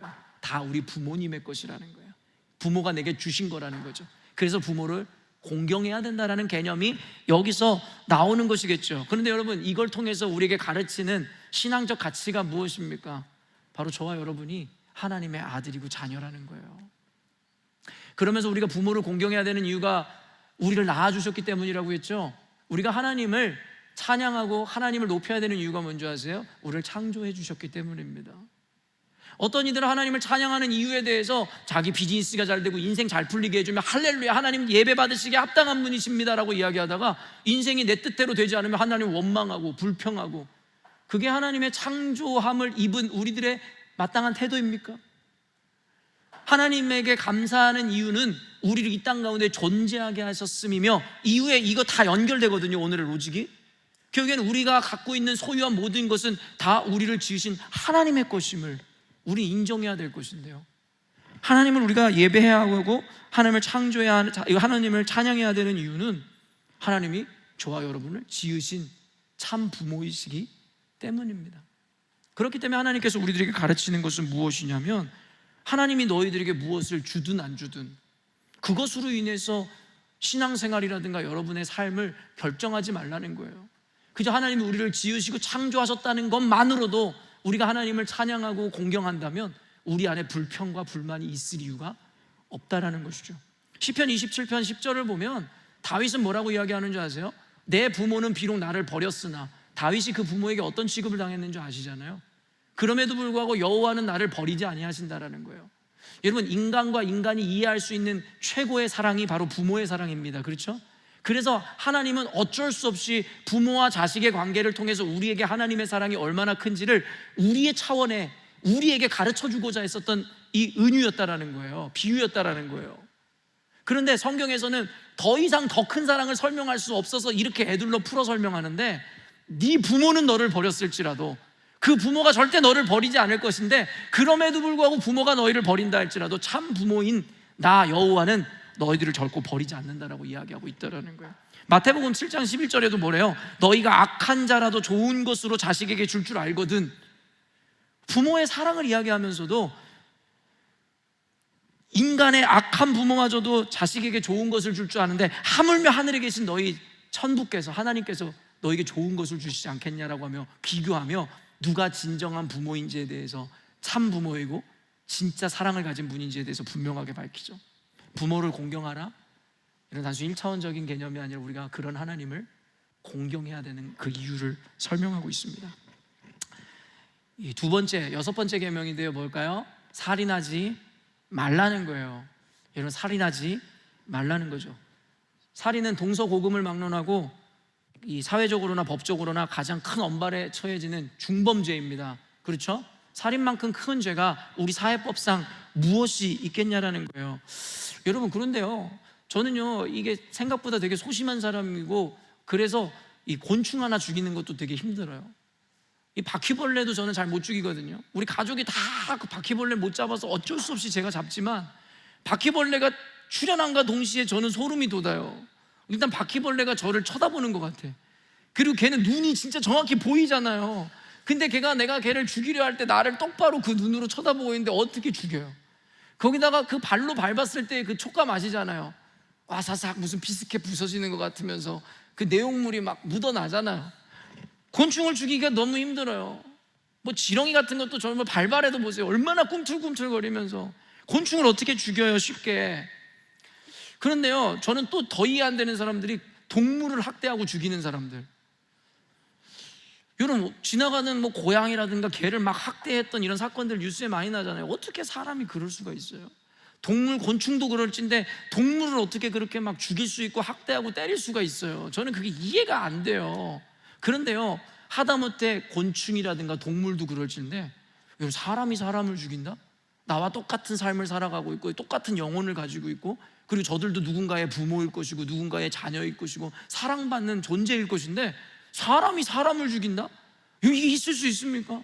저는요, 그래서 사람이 사람을 죽이는 건요, 귀신 들린 거라고 생각해요. 이건 정상적인 사람을 할 수가 없는 거예요. 그 사람들은 인간이 아닌 거예요. 그 순간만큼은 말입니다. 어찌되었든지 간에 인간이 인간을 죽이는 건 말도 안 되는 일이기 때문에 엄벌에 처하는 중형을 받는 그와 같은 엄청난 죄인 거잖아요. 근데 여러분, 이렇게 생각해 볼까요? 인간이 인간을 죽이는 것, 여러분, 우리보다 하찮은 존재를 죽이는 것도 우리가 함부로 할 수 없고, 동급인 인간을 죽이는 것도 불가한 일인데, 하급도 동급도 아닌 우리 위에 계신, 우리를 창조하신 하나님을 죽이는 것은 어떻게 생각하세요? 그건 있을 수 있는 일이라고 생각합니까? 그런데 그 일이 있었잖아요. 2000년 전에 우리를 지으신 하나님, 그분 자체이신 예수 그리스도를 십자가에 못 박아 죽였잖아요. 살인했잖아요. 근데 우리 이렇게 이야기할 수 있어요. 그거 과거 2000년 전에 일어난 일이고, 사실은 엄밀히 따지면 내가 죽인 건 아니잖아요. 성경은 그렇게 이야기하고 있을까요? 히브리서 6장 4절에서 6절 말씀입니다. 한 번 빛을 받고 하늘의 은사를 맛보고 성령에 참여한 바 되고 하나님의 선한 말씀과 내세의 능력을 맛보고도 타락한 자들은 다시 새롭게 하여 회개할 수 없나니 이는 그들이 하나님의 아들을 다시 십자가에 못 박아 드러내놓고 욕되게 함이라. 여러분, 이 얘기를 간단하게 그냥 풀어서 여러분에게 설명해 드리면, 이미 세례도 받고 예수님을 믿고 하나님의 은혜도 입어 교회에 나온 자들이 하나님이 아닌 다른 것을 쫓고 세상으로 나아가 배교하고 배도하고 교회에 몸은 앉아있지만 마음은 이미 세상을 향하고 있는 자들은 회개할 수 없다라는 거예요. 회개하게 할 수 없다라는 거예요. 용서받지 못한다라는 거예요. 그러면서 그 이유를 뭐라고 얘기하는 줄 아세요? 너희들은 예수 그리스도를 다시 한번 현저히 욕보임으로 그를 십자가에 다시 못 박았기 때문이다라고 이야기하는 거죠. 여러분, 오늘날 우리는 몇 번이나 예수님을 십자가에 못 박습니까? 여러분, 사람이 사람을 죽이는 거는 끔찍한 죄인데 사람이 예수님을, 우리를 지신 하나님을 십자가에 다시 못 박아 죽이는 것은 아무것도 아닌 것입니까? 우리가 그렇게 예수님을 하루에도 몇 번씩 십자가에 못 박아 죽이고 있다는 거예요. 여러분, 그 이유는 무엇이에요? 우리의 죄로 말미암아 우리의 죄를 대속하시기 위해서 십자가에 달려 죽으신 주님 앞에 우리는 가장 끔찍한 죄악을 범함으로 말미암아 다시금 우리를 살리기 위해 예수님을 십자가에 못 박아 죽인다라는 것이죠. 근데 그 죄가 뭐라고요? 이미 은혜를 경험하고도 배교하고 배도하고 세상을 사랑한 자. 그 다음 계명으로 자연스럽게 이어지죠. 세 번째가 뭔지 아세요? 간음하지 말라는 거예요. 여러분, 이 이야기는 제가 지지난주에 설교 때도 길게 하고 원래 오늘 전하고자 하는 포커스는 그 다음이어가지고 제가 길게 안 하겠는데요. 여러분, 성경에 보면 간음하지 말라는 이야기가 너무 많이 나와요. 그렇죠? 모든 죄 중에 살인보다 더 많이 부각되는 게 간음하지 말라는 거예요. 여러분, 간음이라는 거 우리가 쉽게 생각하면 바람을 피거나 아니면 우리가 행하지 말아야 되는 성적인 행위를 하는 것을 간음이다라고 우리가 통칭할 때에 그게 살인보다 더 나쁠까요? 모르죠. 그런데 여러분, 도덕적으로 사회적으로 보면 아무리 그게 나쁘고 추악한 죄긴 한데 살인이 더 나쁜 거잖아요. 그런데도 불구하고 성경은 살인죄를 부각시키는 게 아니라요, 간음을 계속해서 모든 것에 부각시켜서 가장 흉악한 죄악처럼 드러내죠. 그런데 여러분, 성경에서 죄의 경중이란 게 있을까요? 없어요. 우리의 관념에는 살인은 더 큰 죄고 거짓말은 덜한 죄고 이와 같은 경중이 있는지 모르겠지만 성경에서 이야기하는 죄는 그냥 죄예요. 죄의 싹은 사망일 뿐이에요. 여러분, 이 이해를 돕기 위해서 예수님이 뭐라고 하셨어요? 바리새인들한테 너희들은 하루살이는 걸러내며 낙타는 집어삼킨다라는 말씀 제가 많이 인용했었잖아요. 어떤 의미였어요? 그 전에 바리새인들은 식물, 이 채소들의 근처에 11조도 낸다 그랬어요. 율법적으로 말씀에 이야기하는 윤리와 도덕적인 것들을 다 지키면서 살아왔어요. 예? 그런데 그들이 했던 행위가 뭔지 아세요? 사람들에게 무거운 짐을 지우면서 손가락 하나 까딱하지 않는다라는 거예요. 예수님이 전하고자 했었던 최고의 율법이 뭐였어요? 사랑입니다. 근데 그들은 사랑을 행하지 않으면서 나머지 율법만 지킨다는 거예요. 그게 하루살이는 걸러내면서 큰 낙타는 집어삼키는 죄악이라고 얘기하는 거예요. 예수님이 가르쳐 주시고자 했던 메시지가 뭔지 아세요? 사랑하지 않는 것, 더불어 나아가 남을 비난하고 헐뜯고 남을 이간질하고 모욕하는 것, 형제를 나가라 하는 것, 그것이 살인죄보다도, 그것이 너희들이 아무리 다른 것을 잘하는 죄보다도 더 큰 죄악이라고 얘기하고 있거든요. 그런데 우리의 인식은 어때요? 그걸 죄라고 생각 안 하잖아요. 여러분도 어때요? 뒤에서 사람 없을 때 뒷담화 하잖아요. 남을 난도질하잖아요. 여러분의 기준으로 남을 바보라고 미워하고 저주까지 하잖아요. 여러분, 예수님의 법에 의하면 여러분은 살인자보다도, 바람을 핀 사람보다도 더 나쁜 자들이에요. 왜요? 그 사랑의 법을 어겼으니까요. 근데 우리 인간이란 존재의 한계가 그것이에요. 결국엔 자기들끼리 사회법으로 뭐는 더 경한 것이고 뭐는 더 중한 것이다라고 정해놓지만 하나님의 의도나 그 율법의 정신은 하나도 우리 마음 가운데 없다라는 거죠. 사랑하는 성도 여러분, 그럼 죄는 다 똑같은 죄인데 간음죄를 이렇게 부각시키는 이유가 뭐라고요? 이 비유를 통해서 우리가 범하고 있는 죄악의 그것을 가르쳐주고 싶은 거죠. 뭐라고 얘기했어요? 그리스도의 신부인 우리가 그 신랑 되신 예수를 떠나 세상을 사랑하고 우상을 섬기고 하나님보다 다른 것을 더 가치로 두는 것을 바로 영적 음녀이고 간음했다라고 성경에서 이야기하죠. 요한계시록에는 그와 같은 음녀들이 당할 심판에 대해서 이야기합니다. 여러분, 가장 큰 죄는 예수를 안 믿는 죄가 아니에요. 그것보다 더 큰 죄는 예수를 믿는다고 이야기하면서, 여러분, 이걸 은유로 들어볼게요. 아무랑 동거하고 아무랑 잠자리를 갖는 것도 요즘 젊은이들 그런 짓 많이 하는데 그것도 잘못된 거겠죠. 근데 이것보다 더 큰 잘못은 뭐예요? 이미 가정이 있는 사람이 그와 같은 일을 한다면 더 큰 잘못으로 우리는 통념적으로 이해하겠죠. 여기도 마찬가지예요. 예수를 믿지 않는 사람이 죄악을 범하는 것도 죄악이겠지만 그것보다 요한계시록에서 더 큰 죄악으로 이야기하는 것은 그리스도의 교회, 그리스도의 신부인 너희 교회가 이와 같이 음녀가 되었으므로 말미암아 너희들은 심판에 이를 것이다라고 이야기하는 것이고 용서받지 못할 거라는 거예요. 그러면 오늘날의 이 심판과 이 이야기는, 간음하지 말라는 건 세상에 하나님을 믿지 않는 사람들한테 하는 얘기인 것 같으세요? 우리에게 하는 이야기잖아요. 그리스도의 신부라고 자처하는 교회에게 말입니다. 여러분, 이 죄악을 가르치기 위해서 이 간음이라는 것을 그렇게 두드러지게 성경에서 우리들에게 드러내는 거예요. 이거는 너무나 분명합니다. 교회인 우리가, 하나님의 자녀인 우리가 하나님이 아닌 다른 가치를, 내 자식을, 내 남편을, 내 가족을, 아니면 세상의 성공과 명예를, 돈을, 자신의 만족과 쾌락을 그 자리에 올려놓은 것이고 배교하는 것이고, 그것이 가늠한 것이며, 둘째로는 그것이 바로 예수님을 십자가에 다시 못 박는 살인하는 행위이며, 그것이 곧 창조주이고 우리 참부모이신 하나님을 몰라보는 행위, 배은망덕한 행위라고 이야기하는 거예요. 그 다음 마지막입니다. 네 번째가 뭐예요? 도둑질하지 말라는 거예요. 도둑질하지 말라는 거예요. 말라기 3장 8절에서 9절입니다. 한번 읽어볼게요. 사람이 어찌 하나님의 것을 도둑질하겠느냐? 그러나 너희는 나의 것을 도둑질하고도 말하기를 우리가 어떻게 주의 것을 도둑질하였나이까 하는도다. 이는 곧 11조와 봉헌물이라. 너희 곧 온 나라가 나의 것을 도둑질하였으므로 너희가 저주를 받았느니라. 여러분, 많은 목사님들이 이거 11조 걷기 위해서 또 막 악용하는 말씀인데요, 전혀 그런 의미를 내포하고 있질 않아요. 아주 추악한 거예요. 여러분, 여기서 이야기하는 이 11조에 대한 도둑질은요, 어떤 걸 의미하냐면요, 여러분, 말라기를 통해서 하나님께서 그들에게 이야기하는 거예요. 너희들이 하나님의 것을 도둑질했다고 얘기하니까 이스라엘 백성들이 갑자기 이게 무슨 소리야, 우리가 언제 하나님의 걸 도둑질했냐라고 반문하는 장면이에요. 우리가 어떻게 하나님의 것을 도둑질했습니까?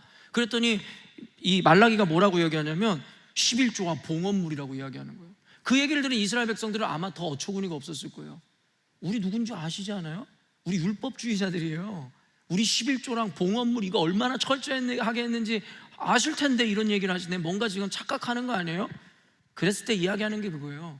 아니라 너희들은 나의 것을 도둑질했다. 무슨 말일까요? 여러분, 말라기서의 전체 컨텍스트는 뭐냐면요, 형식화되어 버린 그들의 신앙과 믿음을 정죄하고 비판하고 있는 책이 말라기예요. 그러니까 그들이 11조를 드리는 행위를 안 했다는 것이 아니라 그것이 이미 행위로 전락해 버렸기 때문에 너희들은 도둑질했다라고 이야기하는 거예요. 사랑하는 성도 여러분, 하나님이 돈이 없어서 여러분에게 헌금하라 하실까요? 하나님이 일꾼이 없어서 저와 여러분같이 항상 하나님 등에다 칼 꼽는 우리 같은 사람들을 하나님께서 일꾼으로 삼으신 걸까요? 아니에요. 천사 한 명만 보내도 10,000명, 10만 명이 하는 일보다 천사가 더 잘해낼 텐데요. 하나님은 이미 온 우주를 소유하신 분인데 우리가 코 묻은 그 재정을 하나님께 헌금한들 하나님께 무슨 의미가 있냐라는 거예요. 그럼에도 불구하고 하나님 왜 우리에게 헌금하라 하실까요? 왜 우리들에게 헌신하라 하실까요? 그것 자체를 받으시고 싶은 것이 아니라 그 마음을 받으시고 싶으셨기 때문이라는 거예요. 여러분, 11조는요 그저 우리 삶에 있는 거 10분의 1을 아무렇게나 하나님께 드리면 되는 게 11조가 아니에요. 우리 가운데 남는 거, 하나님 오늘은 수입이 좀 많아가지고 뭐 다 쓰고 이거 남았으니까 오케이, 오늘은 11조 한번 지켜볼까? 그런 게 아니라고요. 11조는요 우리가 어떤 수입을 얻거나 했을 때 가장 첫 것을, 가장 귀한 것을, 이는 전부를 하나님께 드린다라는 우리의 믿음의 표현인 것이에요. 그래서 가장 선별되어 내가 쓸 것 할 것 많지만 하나님께 구별되어 드리는 것을 의미했다라고요. 11조는요 오늘날에 우리가 드리는 11조를 하는 이들이 많지도 않지만 우리가 어느 날 돈이 있고 좀 여유가 있어서 드리는 것이 11조의 의미가 아니라고요. 저도 목회자인데요, 목회자지만 11조 드리는 거 쉽지 않아요. 저도 그렇게 쉬운 삶을 살지 않았거든요. 전기세도 없고 렌트비가 몇 달 밀렸던 적도 너무나 많았던 삶이었어요. 그럼에도 불구하고 11조는요 그저 하나님께 먼저 떼어놓는 거예요. 그게 뭘 의미하는 줄 아세요? 하나님 어차피 이 모든 것은 주님의 것입니다. 그게 11조고 첫 열매를 하나님께 드리라는 의미예요. 그저 있는 거 주머니에서 쥐락펴락 해가지고 헌금 아무거나 헌금하면 넣는 게 헌금이 아니라 가장 귀한 것으로, 가장 선별된 것으로, 가장 옳은 것으로 하나님께 드리는 것이 11조의 의미였어요. 준비한 건 많지만 11조에 대해서 설명할 시간 없으니까 나중에 강의로 따로 들으시면 좋을 것 같고요. 신명기 14장 22절에서 23절에 한번 읽어볼게요. 너는 마땅히 매년 토지소산의 11조를 드릴 것이며 내 하나님 여호와고 여호와께서 그의 이름을 두시려고 택하신 곳에서 내 곡식과 포도주와 기름의 11조를 먹으며 또 내 소와 양의 처음 난 것을 먹고 내 하나님 여호와 경외하기를 항상 배울 것이니라. 여러분, 참 재밌는 게요 11조는 사실은 우리가 생각하는 11조가 구약 성경의 11조 개념이 아니라고 얘기했어요. 하나는 10분의 1을 레위인들을 위해서 배려했었고, 그렇죠? 그리고 그 나머지 이 구 중에서의 또 10분의 1을 떼어서 그 기쁨의 축제일에 사용하라고 이야기했고, 그리고 3년에서 6년 차에는 이 기쁨을 위해 내는 11조는 하지 말고 그 11조를 통해서 고아와 과부들과 가난한 자들을 먹이고 입히라는 이 세 가지 개념에서의 11조의 의미가 있단 말이에요. 첫째는 레위인과 제사장들, 둘째는 그들이 즐거워하는 축제를 위해서, 세 번째는 고아와 과부와 가난한 자를 위해서. 여러분 되게 재밌는 거 뭔지 아세요? 11조를 우리가 하나님께 드렸다고 생각하지만 11조로 인해서 수혜자는 누군지 아세요? 우리예요. 근데 방금 읽은 말씀을 봐도 참 재밌는 게 뭔지 아세요? 너는 매년 토지 소산의 11조를 드릴지며 라고 얘기했잖아요. 그래요, 11조를 하나님께 드렸어요. 근데 하나님 뭐라고 하는 줄 아세요? 내가 너희들에게 정한 곳에 가서 그것으로 너희들의 권속들과 함께 먹고 마시라는 거예요. 우리가 하나님께 드렸는데 그걸 가지고 그대로 가지고 가서 먹으라는 거예요. 여러분, 그러면서 중요한 핵심 메시지가 뭔지 아세요? 23절에 뭐라고 띄어져 있어요? 내 소와 양의 처음 난 것을 먹고 내 하나님 여호와 경외하기를 항상 배울 것이라. 여기서 핵심은 뭐냐면 하나님 앞에 뭘 드리는 게 아니라 이것을 드림으로 말미암아서 너희들이 하나님 경외하기를 배우라는 거예요. 가족들과. 이 잔치에는 늘 노비나 종할 것 없이 모든 사람이 참여했어야 되거든요. 이 11조라는 행위를 통해서 그 물질의 가치를 주는 것이 아니라 하나님은 그것을 드린 자들의 마음을 통해 하나님을 경외하는 법을 배우라는 거였어요. 사랑하는 성도 여러분, 우리가 지금까지 얼마나 형식적인 예배, 형식적인 신앙, 형식적이고 율법에 갇혀서 의무적으로 책임만 다하는 신앙생활을 해왔는지 아세요? 기쁨이 없죠. 그러니까 만족이 없죠. 자유와 평강이 없죠. 해야 돼서 도살장에 끌려가는 소와 같이 그와 같은 신앙생활을 해왔으니까 말입니다. 하나님은 그런 예배를 받으시지 않는다라는 거예요. 제가 여러분에게 11조 안 해도 된다라는 면죄부를 드리는 것 같죠? 헌금하지 않아도 된다라는, 아니요, 더 하시라는 거예요. 하나님이 원하시면 우리의 모든 것은 왜 못 주냐라는 거예요. 여러분, 아까 부모가 우리들에게 낳아줘 생명을 주었다 그랬잖아요. 그리고 우리들에게 하나님 키워주시는 거예요. 그 부모가 우리에게 배려해 주는 거예요. 여러분, 10분의 1은 10분의 1뿐만 아니라 모든 게 하나님의 것인데 왜 11조만 내라고 하셨는 줄 아세요? 나머지는 우리 살아야 되니까 우리를 위해서 배려로 남겨두신 거예요. 근데 그게 배려로 남겨두신 것이 너희들 것이다라고 선언해 주시는 선언이라고 생각하세요? 아니에요. 모든 게 내 건데 너희들 살아야 되니까 내가 배려로 이거 남겨줄게요. 그런데 달라 하시는 이가 달라는데 뭐가 그렇게 문제가 됩니까?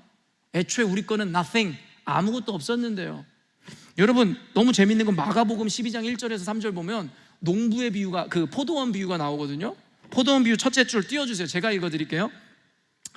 예수께서 비유로 그들에게 말씀하시되 한 사람이 포도원을 만들어 산 울타리로 두르고, 여기서 여러분 포도원을 만들었대요. 만든 사람이 누구예요? 하나님을 의미하는 바겠죠.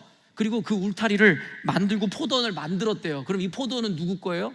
그것을 만든 그 주인 거잖아요. 그런데 그 다음 말씀을 보니까 이 즙자는 틀을 만들고 망대를 지어 농부들에게 세로 주고, 여러분 렌트로 줬다는 거예요. 빌려주었다라는 거예요. 그리고 타국에 갔다라는 거예요. 그리고 이제 소출할 때가 된 거예요. 그 농장에서 이제는 뭔가 소득이 나올 때가 됐어요. 그랬더니 성경에서 뭐라고 이야기하냐면, 계속 띄워주세요. 포도원 소출 얼마를, 마가복음 12장 3절이 2절 3절이에요.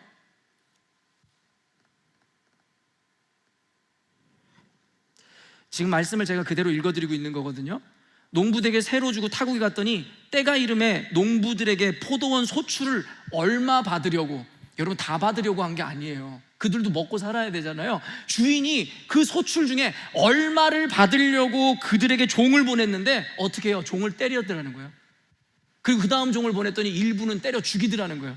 그리고 세 번째, 예수님으로 비유되는 내 아들을 보내면 저들이 저러지 않을 거다라고 해서 예수님을 보냈는데 어때요? 이가 상속자니까 저만 죽으면 이 모든 것이 내 거다라고 하면서 예수님을, 그 아들을 죽였다라고 이야기하고 있는 게, 이게 다 비유죠.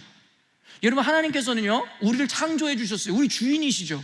그리고 우리 삶 가운데 많은 것을 베풀어 주셨어요. 모든 게 그 주인 거죠. 우리가 살아야 되니까 세로 주고 우리들에게 남겨주셨어요. 그리고 소출에 얼마를 내게 달라 그랬어요. 전부도 아니고 소출에 얼마를 달라고 하셨어요. 근데 어때요? 그것도 주기 싫은 거죠. 여러분, 지금 단순히 이게 돈을 얘기하는 걸까요? 우리의 생명은, 우리의 시간은, 우리가 행하는 모든 것은 다 하나님의 것 아닙니까? 근데 하나님 이건 안 돼요? 저건 안 돼요? 안 되는 게 뭔데요? 애초에 내 것이 없는데 말입니다. 창세기 1장 1절, 태초에 하나님이 천지를 창조하시니라, 이 말씀을 믿음으로 받아내고 고백하지 못하면 그 다음 성경은 읽을 필요도 없다고 얘기했어요. 여러분, 하나님께서 천지를 창조하셨음을 믿으십니까? 믿으세요? 여러분, 믿으신다면 우리를 창조하신 주님, 그리고 우리는 주님의 것이고 우리에게 허락하신 모든 것은 하나님의 것임을, 제가 언젠가 창세기 1장도 강해했었는데요, 첫날에 지은 게 뭐예요? 빛이에요. 빛과 어둠을 나누면서 여러분 그것이 첫째 날이라고 얘기했어요. 이게 뭘 의미인 줄 아세요? 시간을 만드셨다는 거예요. 애초에 성경을 보면 창세기에 보면 공허했다라는 거예요. 혼돈하고 공허했다는 거예요. empty였다라는 거예요. nothing, 아무것도 없었다라는 거예요. 거기에 하나님이 이제 하나씩 만드시기 시작하는데 우리가 생각하는 이 시간이란 개념도 애초에 없었어요. empty였어요. 빛과 어둠을 나누심으로 하나님이 시간이란 개념을 만드셨어요. 그 다음에 뭔지 아세요? 물과 물을 가르시고 뭇을 드러나게 하심으로 여러분 하늘과 땅을, 그리고 이 물과 육지를 나누셨어요. 뭘 의미하는 줄 아세요? 공간을 만드셨다고요. 그런 다음에 이루어지는 사건이 뭐예요? 그 공간에 온갖 식물들과 동식물들을 채우시고 마지막에 인간을 만드셨어요. 원래 empty였어요. 그 가운데 하나님이 모든 것을 만드셨어요. 여러분 이걸 통해서 뭘 가르치는 줄 아세요? 시간, 우리 거 없습니다. 하나님이 만드신 거예요. 그런데 내가 시간이 없어서 주님의 일을 할 시간이 없다고요? 그게 종으로서, 지음을 받은 자로서, 자녀로서, 그리스도의 신부로서 할 수 있는 말이라고 생각하십니까? 교회 나와서 일주일에 한 번 봉사하고 헌신하는 것이, 1시간 예배하는 것이 여러분이 그렇게 대단한 일을 하는 것이라고 생각하세요? 여러분 저는 여러분을 혼내는 게 아니에요. 혼낸다라고 절대 생각하지 마세요. 그냥 말씀을 전하는 거예요. 너무 안타까워서 그런 거예요. 여러분 논리적으로 여러분 반박하실 수 있으세요? 애초에 우리를 만드신 분이 누구시고 우리에게 배려로 남겨두신 게 누구신데 우리 자녀가 우리 겁니까? 우리 돈이 우리 겁니까? 우리 시간과 열정이 우리 겁니까? 내가 등붙이고 살아가는 우리 집이 내 것이라고 생각하세요? 하나님이 달라지면 줘야죠. 다시 한번 이야기하자면 여러분에게 헌신을 강요하거나 헌물하라는 얘기가 아니라 여러분 하나님 앞에 무엇을 드려야 할지, 어떠한 태도로 신앙생활을 할지에 대해서 여러분 스스로가 판단하고 결정하시라는 이야기를 여러분들에게 해드리고 있다는 거예요. 우리가 이와 같은 믿음을 갖지 못하니까 다 아까운 거죠. 그러니까 화가 나는 거죠. 신앙생활을 하고 있는데 기분 나쁜 거죠. 11조는 하고 있는데 인색함으로 하게 되고, 하나님께 헌물을 하고 헌신을 하고 있는데 시간은 드리고 있는데 왜 내가 이걸 해야 되지? 열심히 식당에서 봉사를 하고 있는데 왜 쟤는 안 하고 나만 해야 되는 거야? 교회에서 여러 가지를 정죄하는 이유가 뭔지 아세요? 내가 하나님 앞에서 이와 같은 믿음의 태도를 갖고 있지 않기 때문인 것이죠. 사랑하는 열린문교회 성도 여러분, 신앙의 메커니즘이 달라지셔야 돼요. 지금까지 우리는 덮어놓고 믿어왔잖아요. 믿으라 하니까 믿었잖아요. 그러니까 너무나 쉽게 잊어버리잖아요. 그러니까 그 믿음 안에 기쁨이 없잖아요. 성경에서 우리들에게 이야기하는 그 믿음의 그 원인과 이유와 우리가 하나님께 드려야 하는 삶의 당위를 우리가 배워오지 못했잖아요. 우리가 성경을 안 읽었잖아요. 배우지 않았잖아요. 제자 양육을 안 받았잖아요. 그냥 교회에 도장만 찍고 왔다 갔다 하셨잖아요. 그리고 대부분의 나머지 삶을 세상에서 여러분 원하는 대로 멋대로 살았잖아요. 여러분 한국의 문화 중에 왜 새벽 예배, 수요 예배, 금요 철야 왜 이런 게 많은 줄 아세요? 그렇게라도 하지 않으면 우리의 신앙을 지킬 수가 없어요. 아까도 얘기했지만 삶에 나가서 표면적으로 다가오는 살갗으로 느껴지는 고통이 우리를 더 매몰시키기가 더 좋아요. 우리는 근데 하나님, 보이지 않는 하나님, 보이지 않는 은혜를 따라 살아야 되는 사람들이잖아요. 우리는 세상에 영향받을 수밖에 없는 사람이잖아요. 그런데 여러분 하루 24시간, 여러분 일주일 내내, 우리는 1년 내내 세상에 더 많은 시간을 포함하고 살아가잖아요. 근데 우리가 하나님의 말씀 앞에 나오지 않으면 되겠습니까? 단순히 예배 나오라는 얘기도 아닙니다. 여러분 개인의 삶에서 기도하십니까? 말씀 보십니까? 유튜브는 몇 시간 보십니까? 나가서 여러분 즐겁고 행락을 즐기고 쾌락을 따르는 삶은 얼마나 많은 시간을 투자하세요? 근데 생명이시고 진리이시고 전부이고 우리 삶의 목적이고 우리 사명이라고 이야기하는 신앙을 위해서, 하나님의 말씀을 위해서, 그리고 그를 위해 세워진 교회를 위해서는 여러분 얼마나 많은 시간과 얼마나 많은 것을 할애하고 계십니까? 왜 말씀 안 보시는 거예요? 왜 기도 안 하시는 거예요? 왜 예배에 참여 안 하시는 거예요? 왜 교회에서 여러분을 위해 만들어 놓은 성경 공부와 제자 양육에 참여 안 하시는 건데요? 모든 것이 다 우리를 위한 하나님의 배려인데. 사랑하는 성도 여러분, 여러분이 헌금 많이 한다고, 여러분이 교회 많이 찾아온다고 저희가 달라지는 건 없습니다. 이 모든 것은 다 여러분들을 위한 것이에요. 여러분이 헛된 신앙생활 하지 않는 것, 진정한 진리와 생명을 향하여 나아가는 여러분의 삶, 이것이 진정하고 참다운 교회가 할 수 있는 배려이고 사랑이고 그리고 은혜라는 것. 이 십계명에 담겨진 이 의도들을 통해서 단순히 1차원적으로 이웃과의 관계만을 살피는 것이 아니라 하나님과 여러분의 관계를 점검하세요. 단순히 성경은 윤리나 도덕책이 아닙니다. 우리에게 신앙, 하나님과의 관계를 가르치는 책입니다. 시간 관계상 더 나아갈 수는 없지만 나중에 9절, 10절 내 이웃에 관한 그 개념은 구분하여 따로 여러분들에게 나눠주는 날이 있을 것입니다. 사랑하는 성도 여러분, 오늘 말씀을 통해서 여러분 가운데 하나님의 은혜와 진리에 참된 열매 맺으시는 저와 여러분 되시기를 주님의 이름으로 축원합니다. 기도하겠습니다. 하나님 아버지, 오늘도 말씀을 가감없이 우리 사랑하는 열린문교회 성도들과 나누었습니다. 어떤 이들이 이 말씀을 통해서 하나님 질책하고 혼내는 것이다라고 받아들이는 이가 있을지 모르겠습니다. 하나님 그 또한도 부정하고 싶지 않습니다. 우리가 하나님 앞에 온전한 삶을 살았노라면 오늘의 말씀이 도리어 격려가 되고 위로가 되고 힘이 될 것인데 왜 혼난다는 마음이 들까요? 하나님, 그것은 우리가 지금까지 말씀대로 그와 같은 삶을 살아오지 못했음에 대한 반증 아닐까요? 하나님, 그러나 우리는 이와 같은 메시지를 자꾸 피하려 합니다. 진리는, 그리고 구원은 이루고 얻고 싶지만 이와 같은 하나님 말씀을 향한 가르침과 훈계는 받고 싶어 하지 않습니다. 하나님, 우리의 마음과 우리의 기본을 바꾸게 하여 주옵소서. 우리가 진짜 신앙인이라면, 우리가 진짜 교회라면 우리를 달콤하게 유혹하여 멸망의 길로 이끄는 그 개념과 가르침을 따르는 자들이 아니라 입에는 쓰고 따라가기는 고난스럽지만 생명을 위한 길로 나아가는 우리 열린문교회 성도들 되게 하시고 능히 그것을 선택함으로 하나님께는 영광이요 우리 인생 가운데 참된 구원과 기쁨과 자유와 행복만 누리는 우리 열린문교회 성도들 되게 하여 주옵소서. 진리가 너희를 자유케 하리라 말씀하셨사오매 오늘 말씀을 통하여 우리 열린문교회 성도들 가운데 깊은 위로와 격려와 그 자유가 임한 줄로 믿습니다. 감사드리며 거룩하신 예수님의 이름으로 기도합니다. 아멘.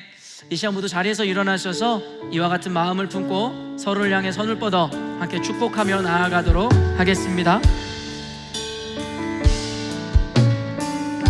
당신은 하나님의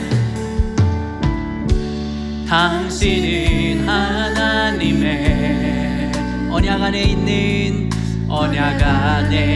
있는 축복의 통로. 당신을 통하여서 열방이 주께 돌아오게. 이 시간 우리 자신의 가슴에 손을 얹고 고백하십니다. 당신은 하나님의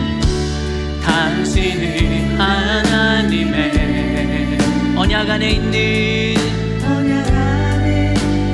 축복의 통로. 여기 계신 우리 모두를 통하여서 할렐루야. 당신을 통하여서 열방이 주께 돌아오게 된. 하나님 아버지, 이곳에 모여있는 우리 열린문교회 모든 성도님들이 하나님께 사랑함을 입은, 하나님께 사랑받는 자녀임을 확신합니다. 그렇기 때문에 자녀를 훈육하시고 때로는 훈계하시고 또 질책하심으로까지라도 우리를 진리 앞으로, 하나님 앞으로 이끌어 가시는 줄로 믿습니다.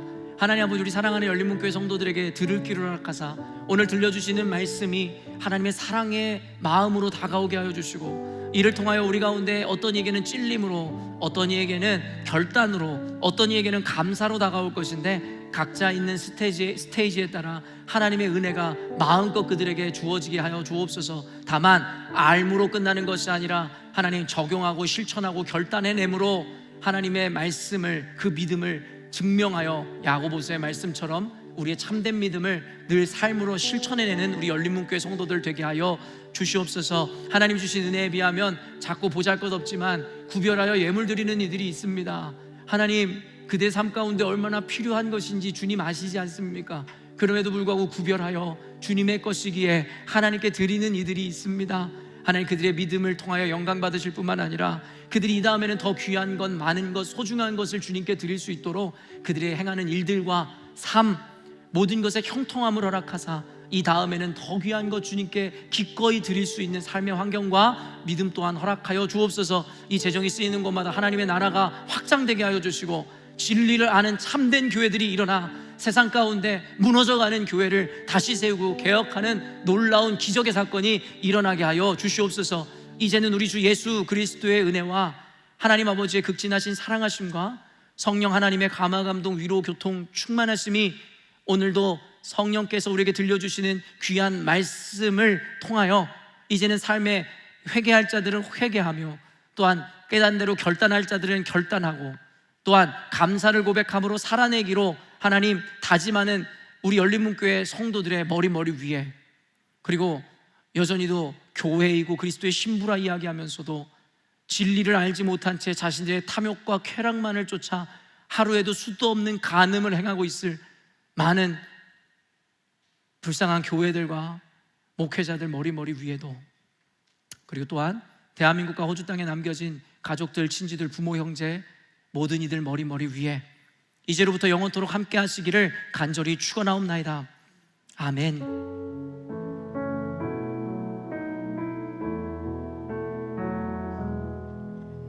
이것으로 열린문교회 2부 예배를 모두 마치도록 하겠습니다. 한 주간도 말씀 가운데 승리하시기를 바랍니다.